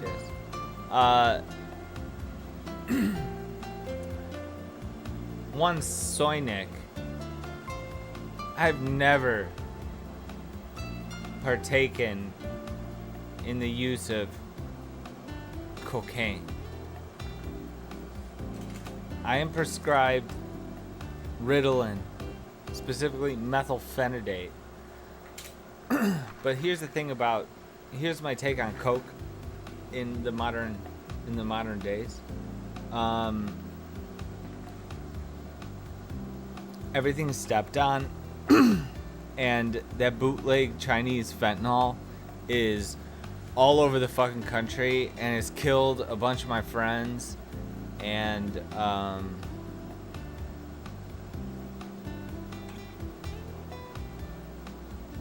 even if I wasn't on Ritalin, it doesn't feel like a safe time to be dabbling in drugs of many sorts.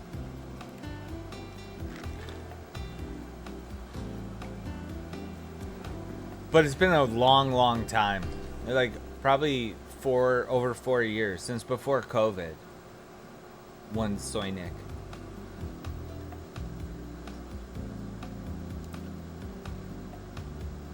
I got back on Ritalin for the first time since like 1998, 2 years ago. So it wasn't. Oh fuck. How do I know if you're moving? Have you ever tried modafinil? What is that? Is that ADD drug? Oh, why isn't there's no chat? Oh, because I deleted chat.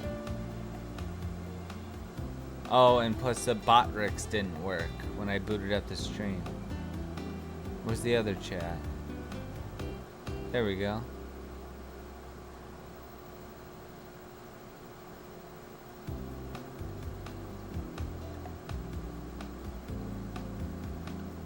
Yes, it's a stimulant. Oh, fuck.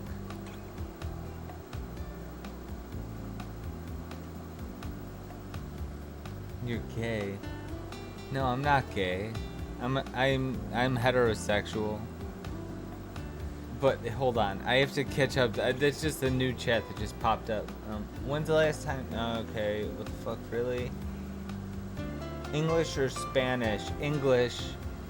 Whoever moves first is gay. I don't know if you moved, so I'm gonna assume you did. Have you ever tried mud? Okay, yeah, it's a stimulant. Similar to Adderall. See, this is the thing. When I got when I got hooked up with telehealth doctor, she tried to push Adderall on me, and I'm like, I was on Ritalin in the 90s and it seemed to work really good. Can you just put me on that? And she agreed.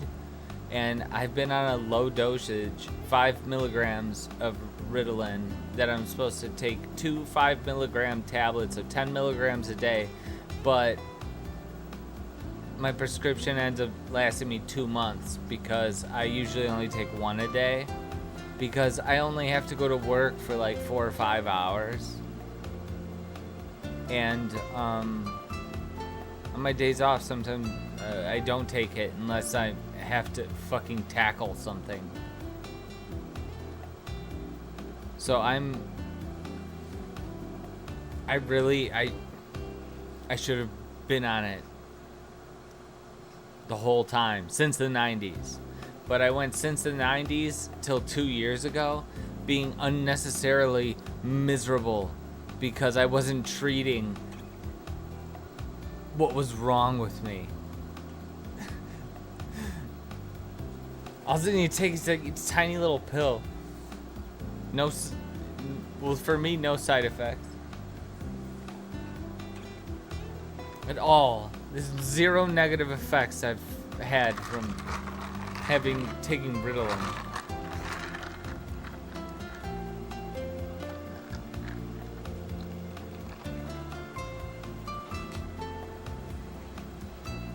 Am I editing anything more? It's 6 in the morning. What do I have to do today? What do I have to do? Is it Thursday? It's Thursday, July 11th. Oh my god, it's 7-Eleven, everybody. You can get a free motherfucking Slurpee if you're in America. Is it really 7-Eleven? Oh my god.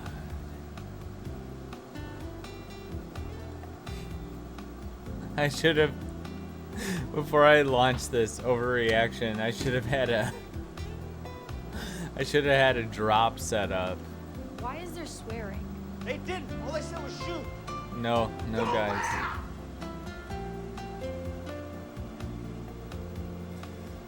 Makes me so. All right. No. We are back. This AC is so fucking loud. This microphone should be canceling all of this out. What am I spending money on?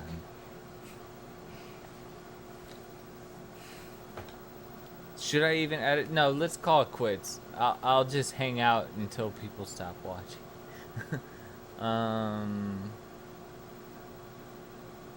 Let's see. Save. I'm how far am I into this? How far am I into this? And I have a hard time with it too because they're like, oh, Steve Davies is coming back, bring David Tennant. Word up, one Soynek. Well, I hope you. I hope we have just become friends. Please, you don't need to like the video, but I hope you subscribe. And we talk again. As anyone who didn't try to hurt my channel by posting offensive things. Thanks, Soynik. I was on Adderall for a while. I still get told I look like a meth addict, even though I haven't taken it in 25 years. Do you think that the Adderall imprinted something on you, Xbox God, that has made people think something about you? I mean, are you blaming the Adderall that people have called you a meth addict?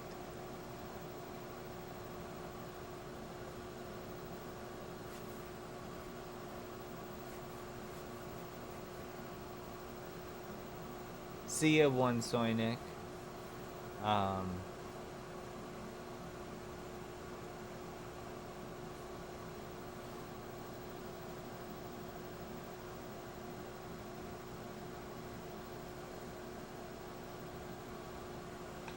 Some people just have shit genetics. I have a friend who is stone cold sober, and he's had terrible eye bags his whole life. Dude, Andrew Starr, it's insane, and it's not fair either, because I've watched people who I'm close to who've done everything right, and they don't do any of the horrible things that I do to myself. And they're constantly sick and hurting and dealing with insane situations, and I'm just like fucking mixing Kool-Aid and malic acid with vodka every day, and fucking, which I don't know, knock on wood's appropriate there, but it's nuts. I feel so bad for them because I'm the one who deserves it. I deserve to be hurting medically, being in pain, but all these people who did everything right, not all these people, but some people done everything the right way, and they're super responsible, and it just sucks. I feel so bad.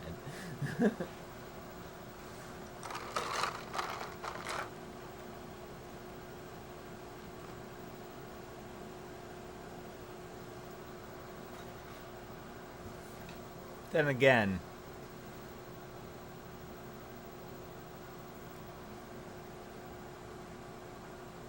never mind. It's gonna launch it, somebody be like, you know what? Maybe the only reason they're trying so hard is because they're all fucked up to begin with. But it's still sad. Never mind. It's still sad. It's sad when people are hurting. We all agree on this. Play button. You like Murray Gold, I fell don't you? for it. I love Murray Gold.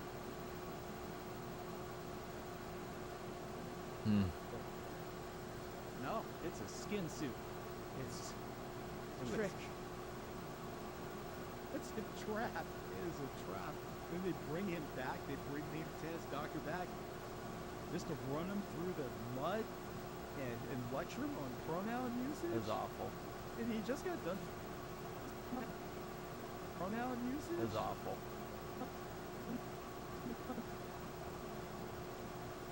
Usage. It was awful. And he just.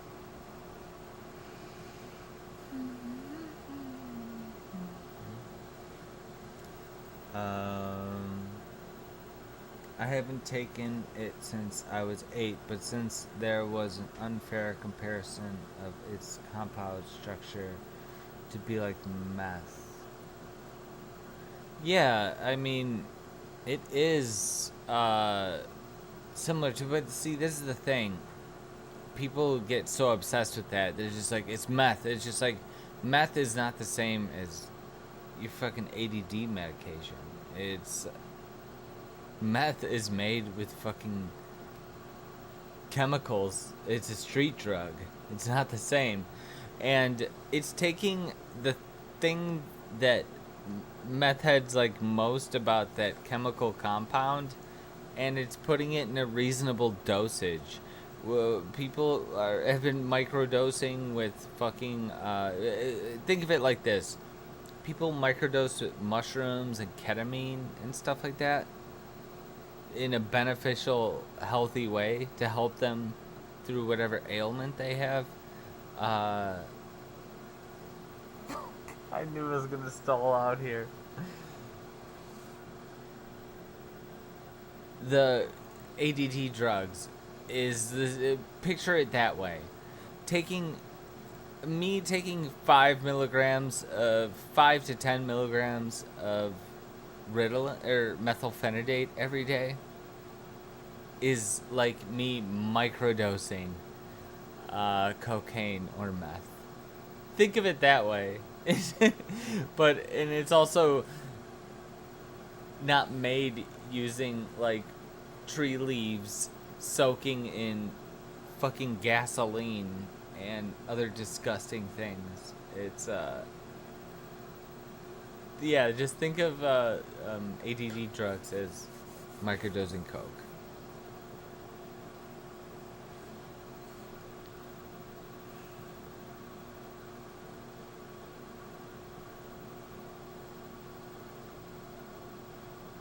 I'm gonna watch this back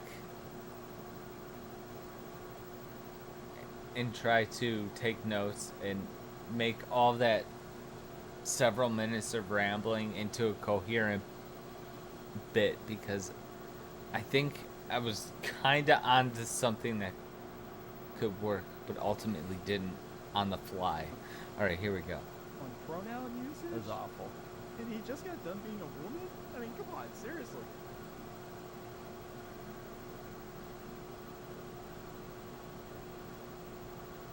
Oh, I mean, it's very similar to meth. I had meth addiction in my early 20s, and Adderall is pretty much meth light. Yeah, it is. If you abuse it, definitely. I mean, I have, as I said, I get 5 milligrams, 5 milligrams Ritalin. I do that once a day. Maybe twice a day. Maybe 10 milligrams.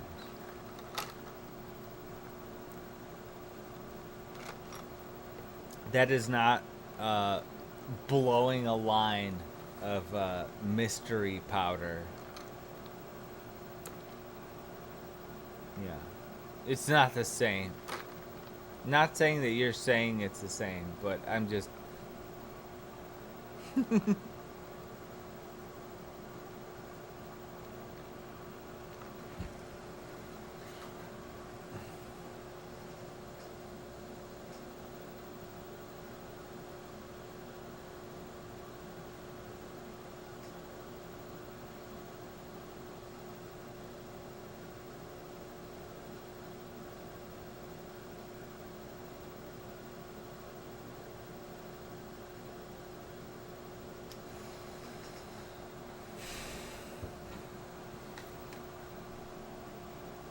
Why are we talking about meth? Oh yeah, we're talking about ADD medicine.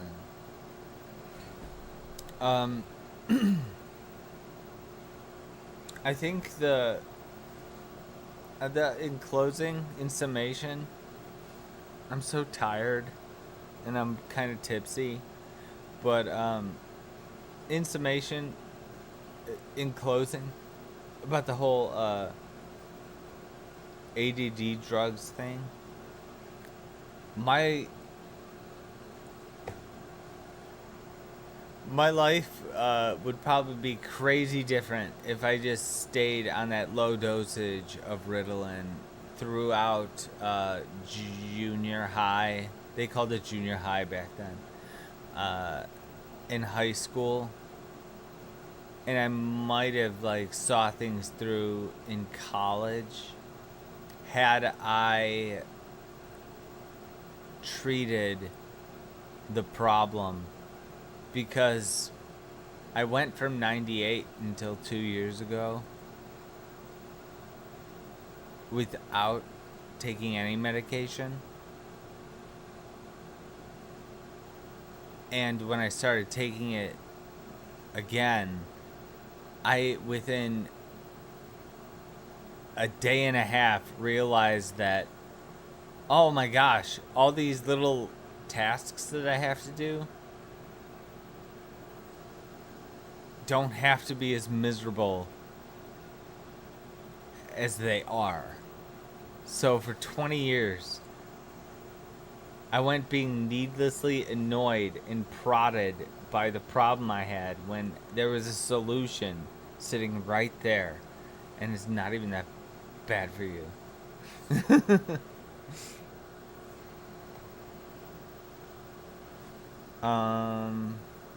Do you think it's more that society and school sucks ass so much we need a drug to handle it? No, I don't think it's like that at all. I think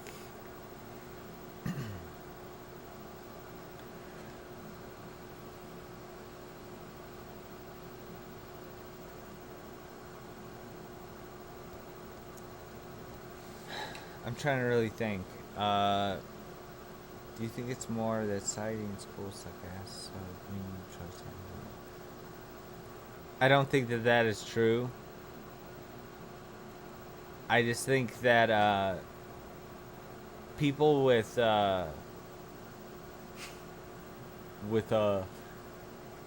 my condition, it's very hard to concentrate on things, and you're gonna make mistakes if you're not if you can't concentrate.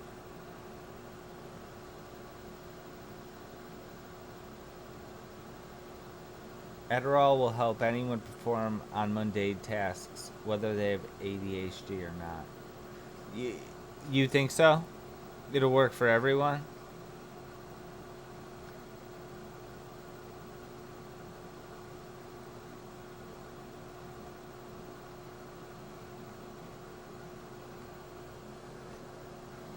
Because I know that ADD drugs, they react to me different than they react to other people. Like 5 milligrams of Ritalin, even if it's the first time I've ever taken it, it's gonna react to me differently than it would to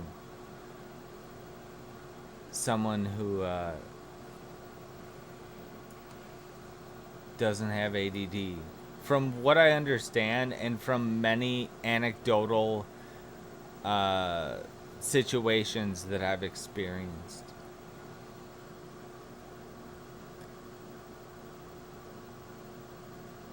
Yeah, that's true. Oh, but see, I'm not gonna say that speed. No, yeah, I mean, you're right, Andrew Starr. Everyone's gonna react to stimulants in some way. It's just that people with ADHD are gonna react in a different way, in a unique way.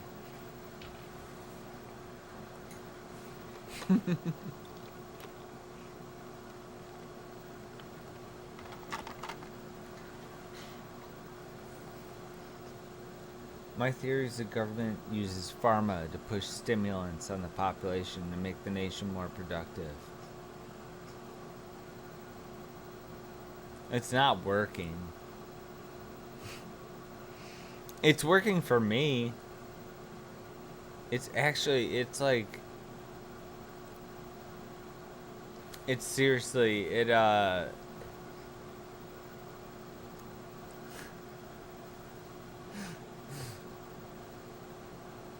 I'm still kind of a disaster, but things have gotten a lot better, and I am confident that I could rein it. I could figure it out.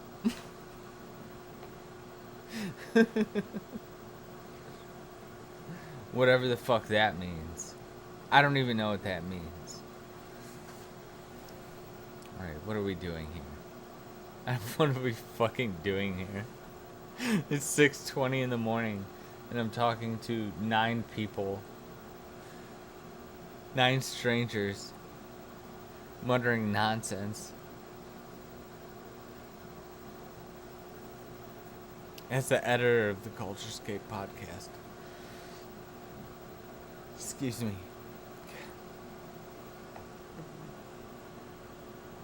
I can't even. I think I can't.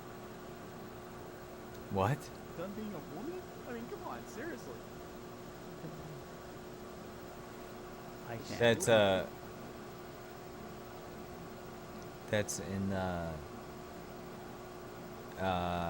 upscale, audio upscale.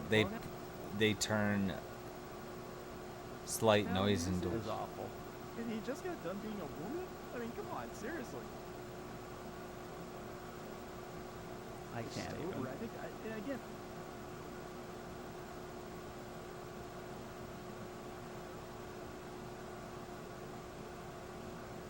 It was awful. And he just got done being a woman? I mean, come on, seriously. I can't even. I think again, this is.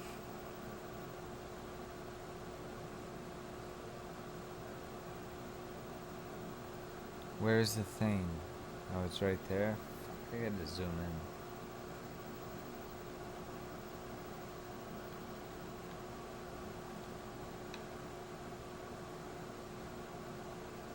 I know what to do.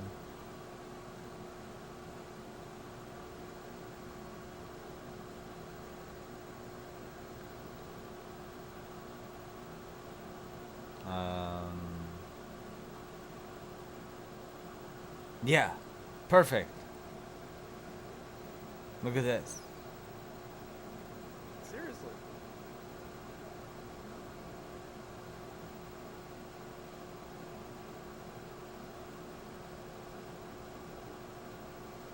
I can't even. I think again, this isn't to be Debbie Downer. I think it's like. Oh, Jesus. That might not. Old school with Dak too. He's getting through the music. You like. I've even forgot what it sounded like before that. Maybe he's just coming back for you, David Tennant, and got her tape. And I'm like, oh boy, that's like, oh yeah, guess Murray Gold's coming back too. He's getting through the music. You like Murray Gold, don't you? I love Murray Gold. No, it's a skin suit. It's a trick. It's a trap. It is a trap. Then they bring him back. They bring David Tennant's doctor back just to run him through the mud and lecture him on pronoun usage. It was awful. And he just got done being a woman? I mean, come on, seriously. I can't even. I think again, this is.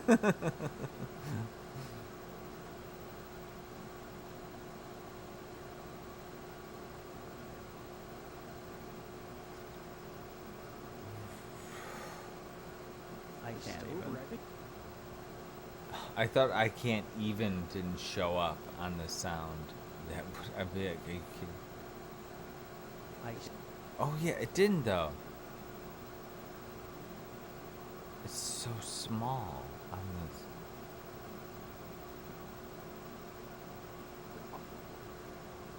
That is shit. Well, you know. Just to run him through the mud. If he's talking that soft, it's probably not that important. In other episodes, I mean. And he just got done being a woman? I mean, come on, seriously. I can't.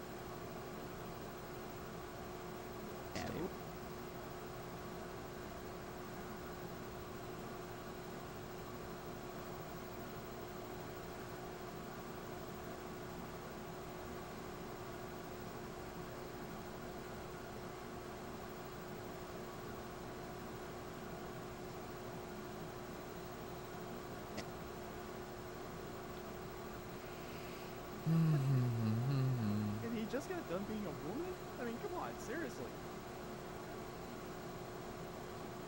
I can't even. I think again, this isn't to be Debbie Downer. I think it's like a. I can't even.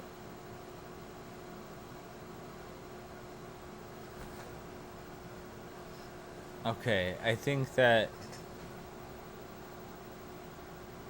I am too tired to edit any more of this.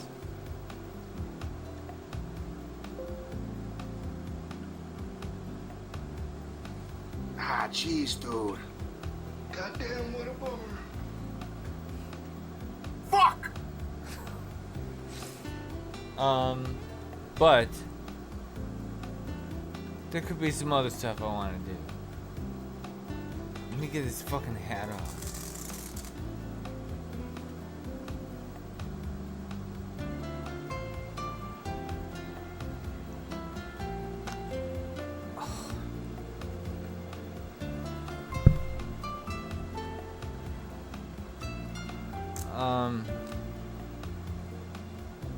You guys know what Marvel Snap is?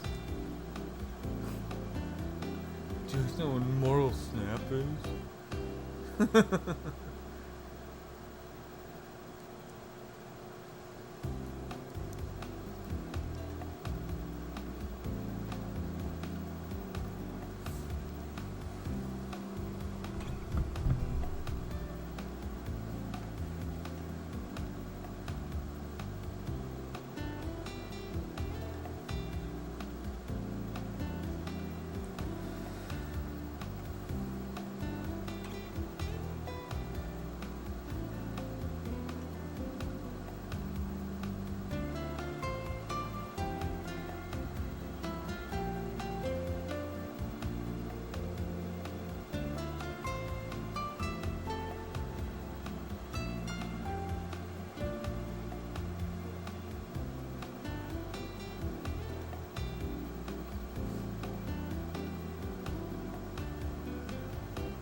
Uh-oh.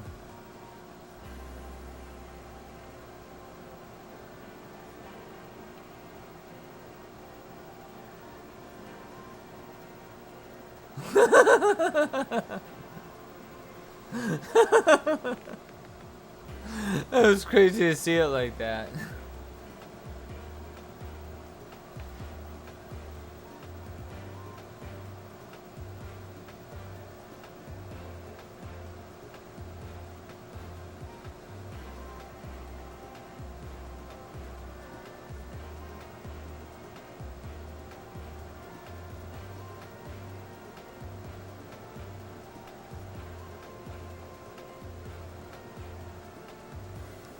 It's perfect.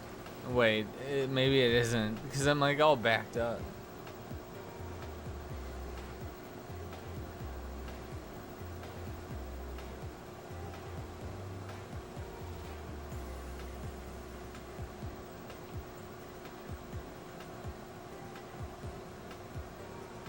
There we go. That looks cool. Let's go.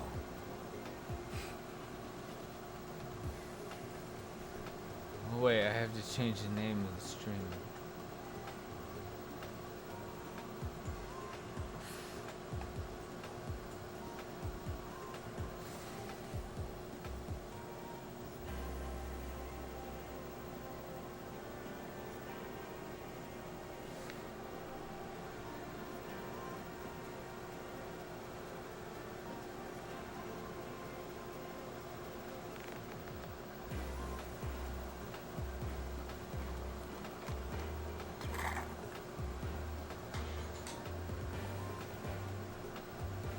Let's do this.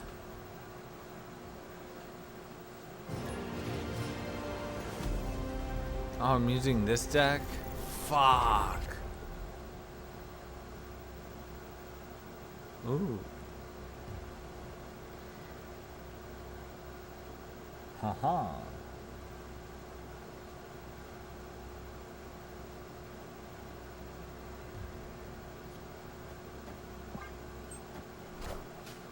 Hey man, I'm cool.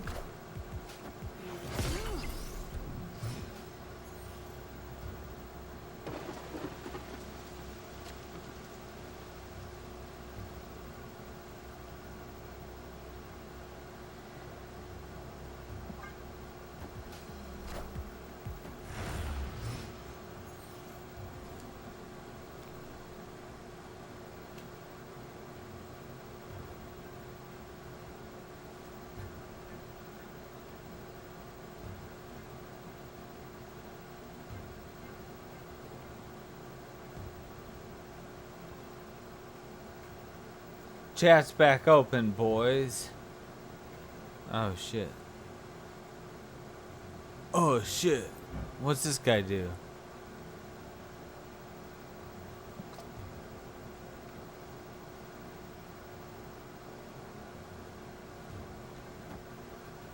Oh sh. Okay, this is where this card.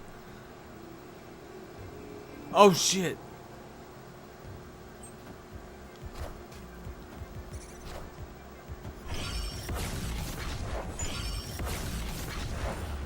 I just super powered my fucking deck with that. That's insane.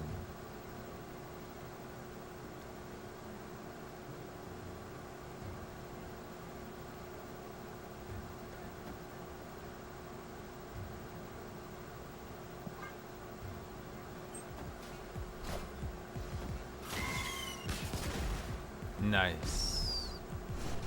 I'm glad he did that.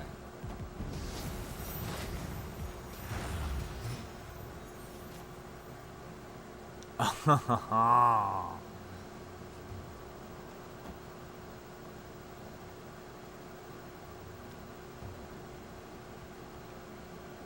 have to do this.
Damn. This can go a lot of different ways. I think I gotta do this.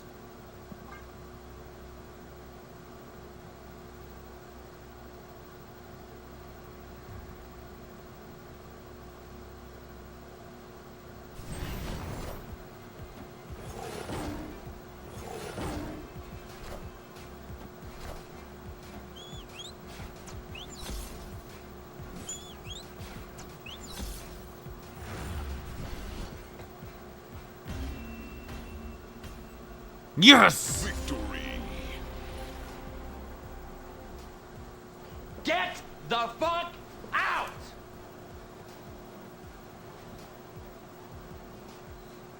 I'm coming to kill you!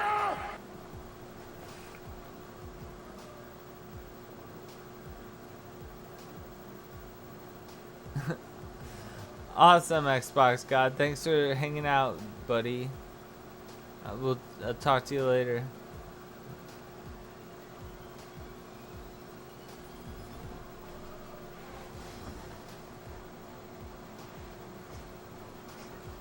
How do I center myself the best here? I'm constantly moving.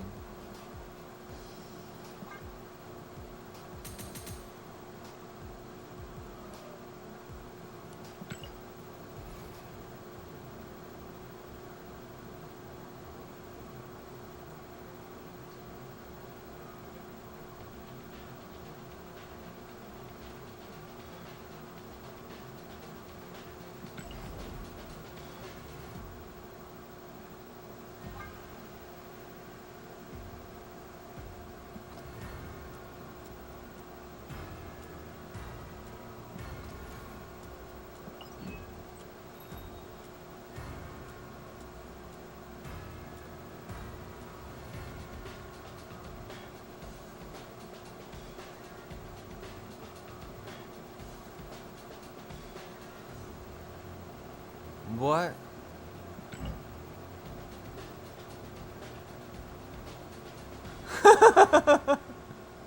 What a shit card.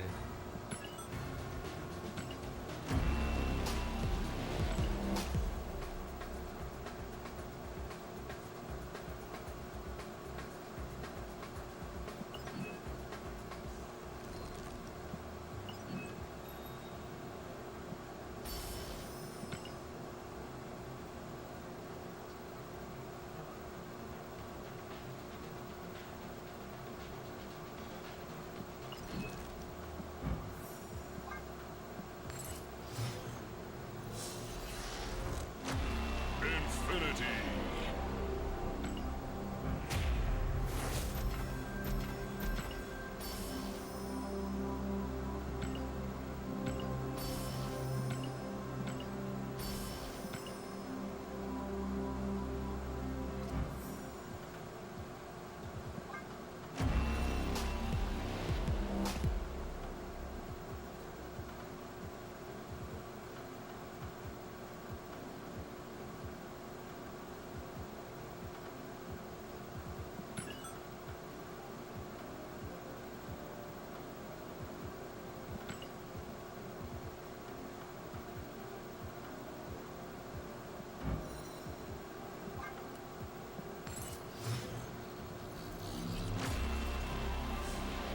Animated frame.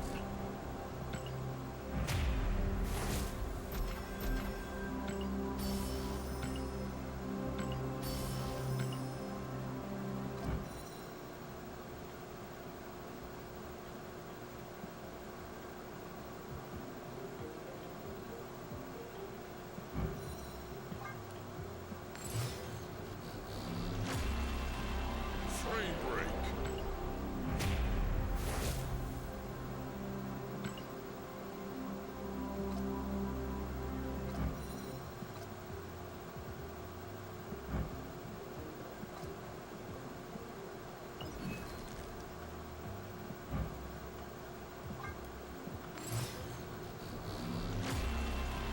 Frame break.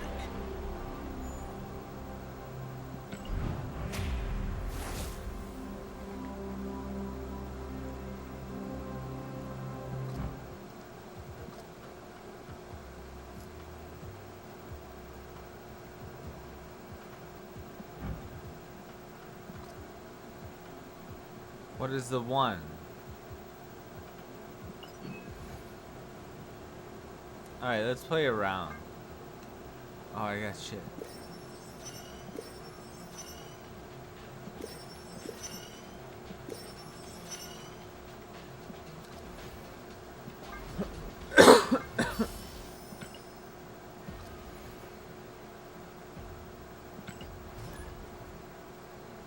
No, I don't want to.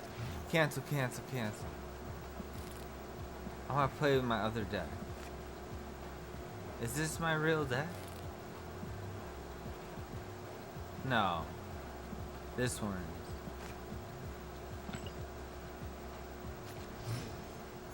You son of a bitch. I said no.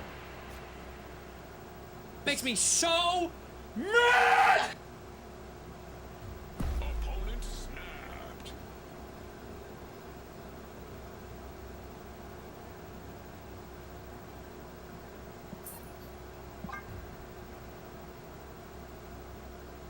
Escaped.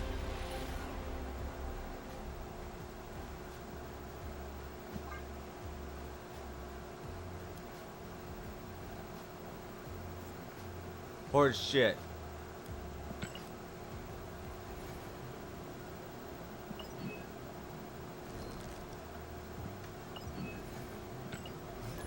Am I using the right deck? Alright, yeah.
Opponent snapped.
Rest in peace.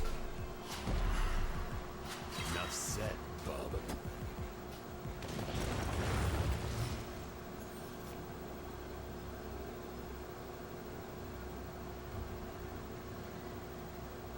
Shit.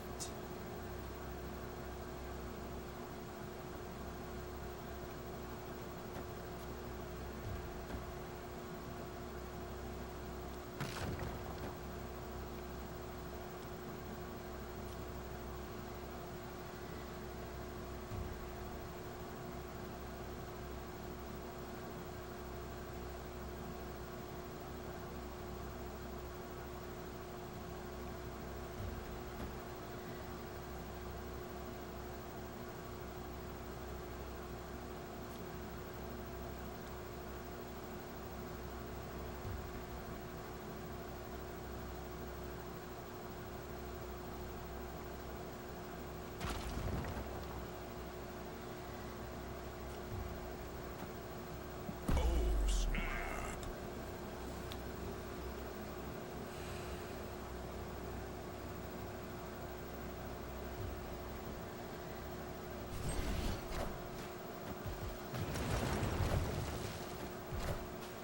Minions to me. We are the future.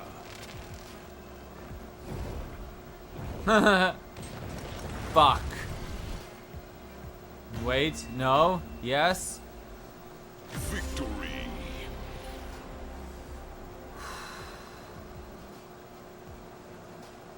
I'm the best! That's right.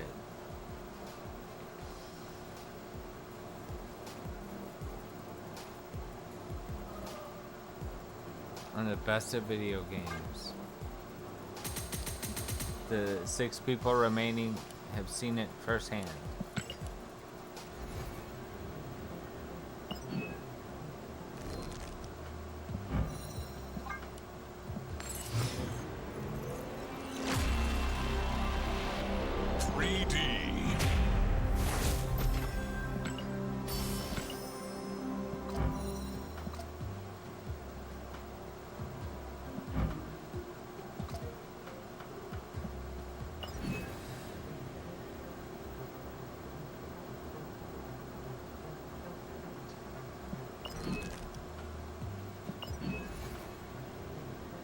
We are 8 minutes away from hitting 6 hours on the stream.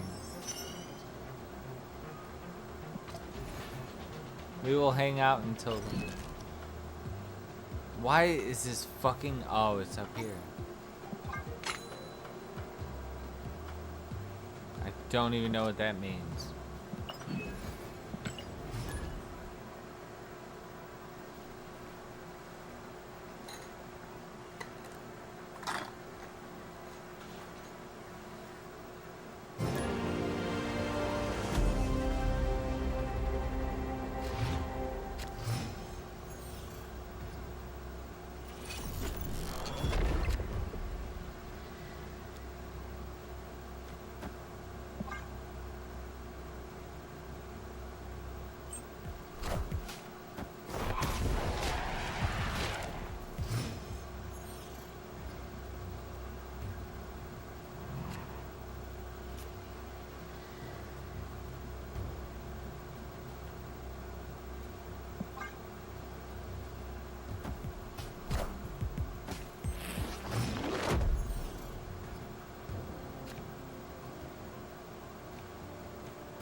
Impressive. Set, Bubba.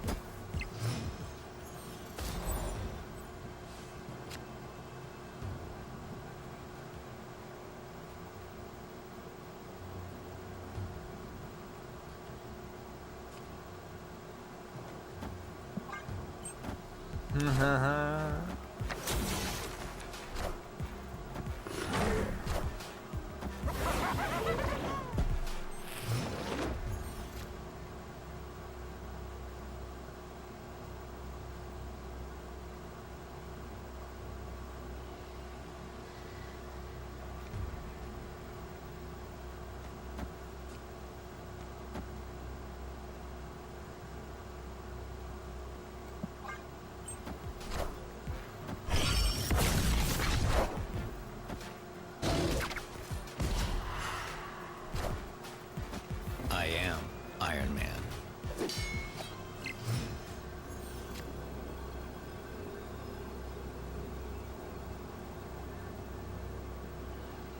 Opponent snapped.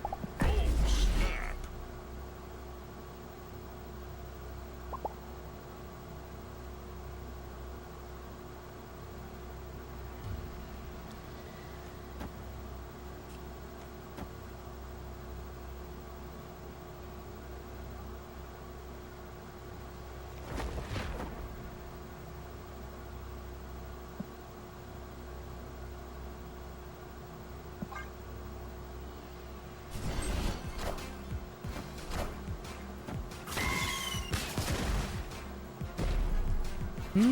Impressive.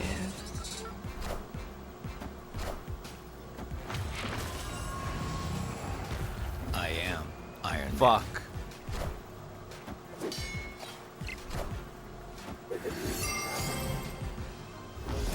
What the fuck?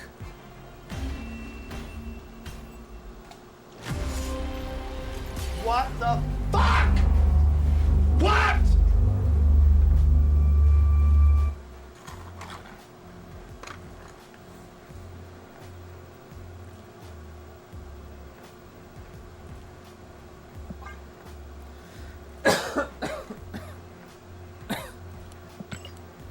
What the fuck was that?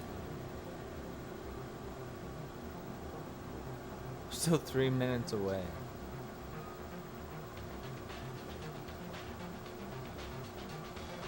You know what to do instead? Drugs.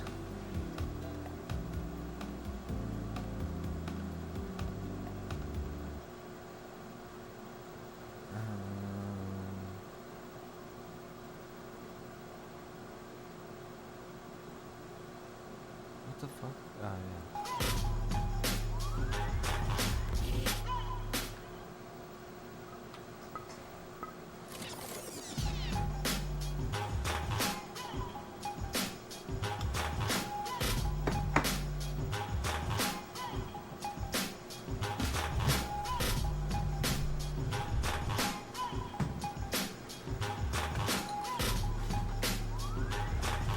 It's bedtime.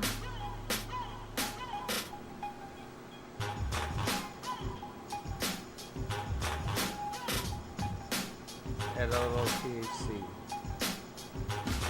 before I go to sleep.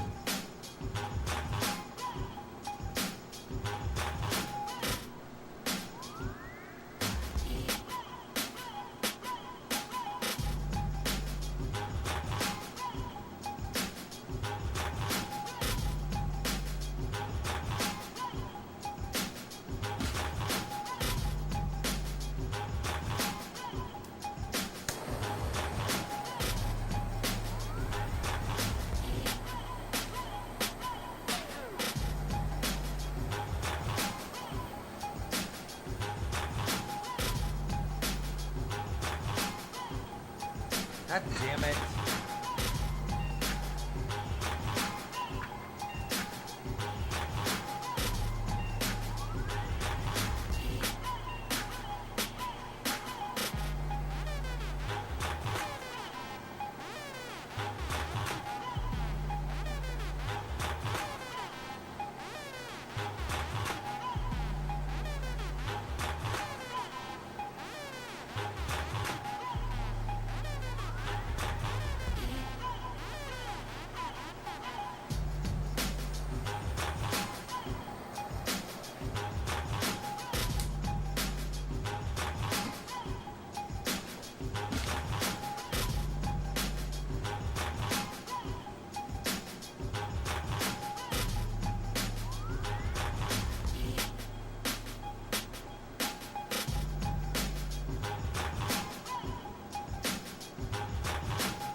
Well, anyway, thanks to everyone who hung out. I don't know why I gotta put it in recommended, but until next time, y'all make sure to stay metal and hail Satan. I'll see you all. I hope everyone, like, subscribe, and come back, and we'll hang out some more. Goodbye.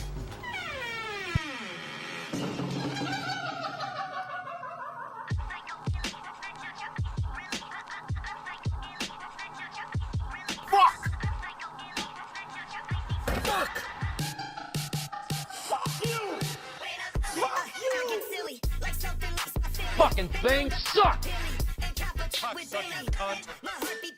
Fuck you! Get the fuck out! Oh! Hey! Fuck you! Ah, jeez, dude. Makes me so mad! Makes me so mad! I like that. Bird up. Take that, motherfucker. Respect.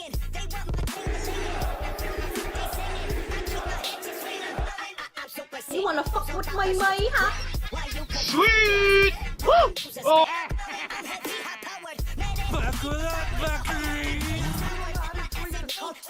You don't know how to treat the Christian.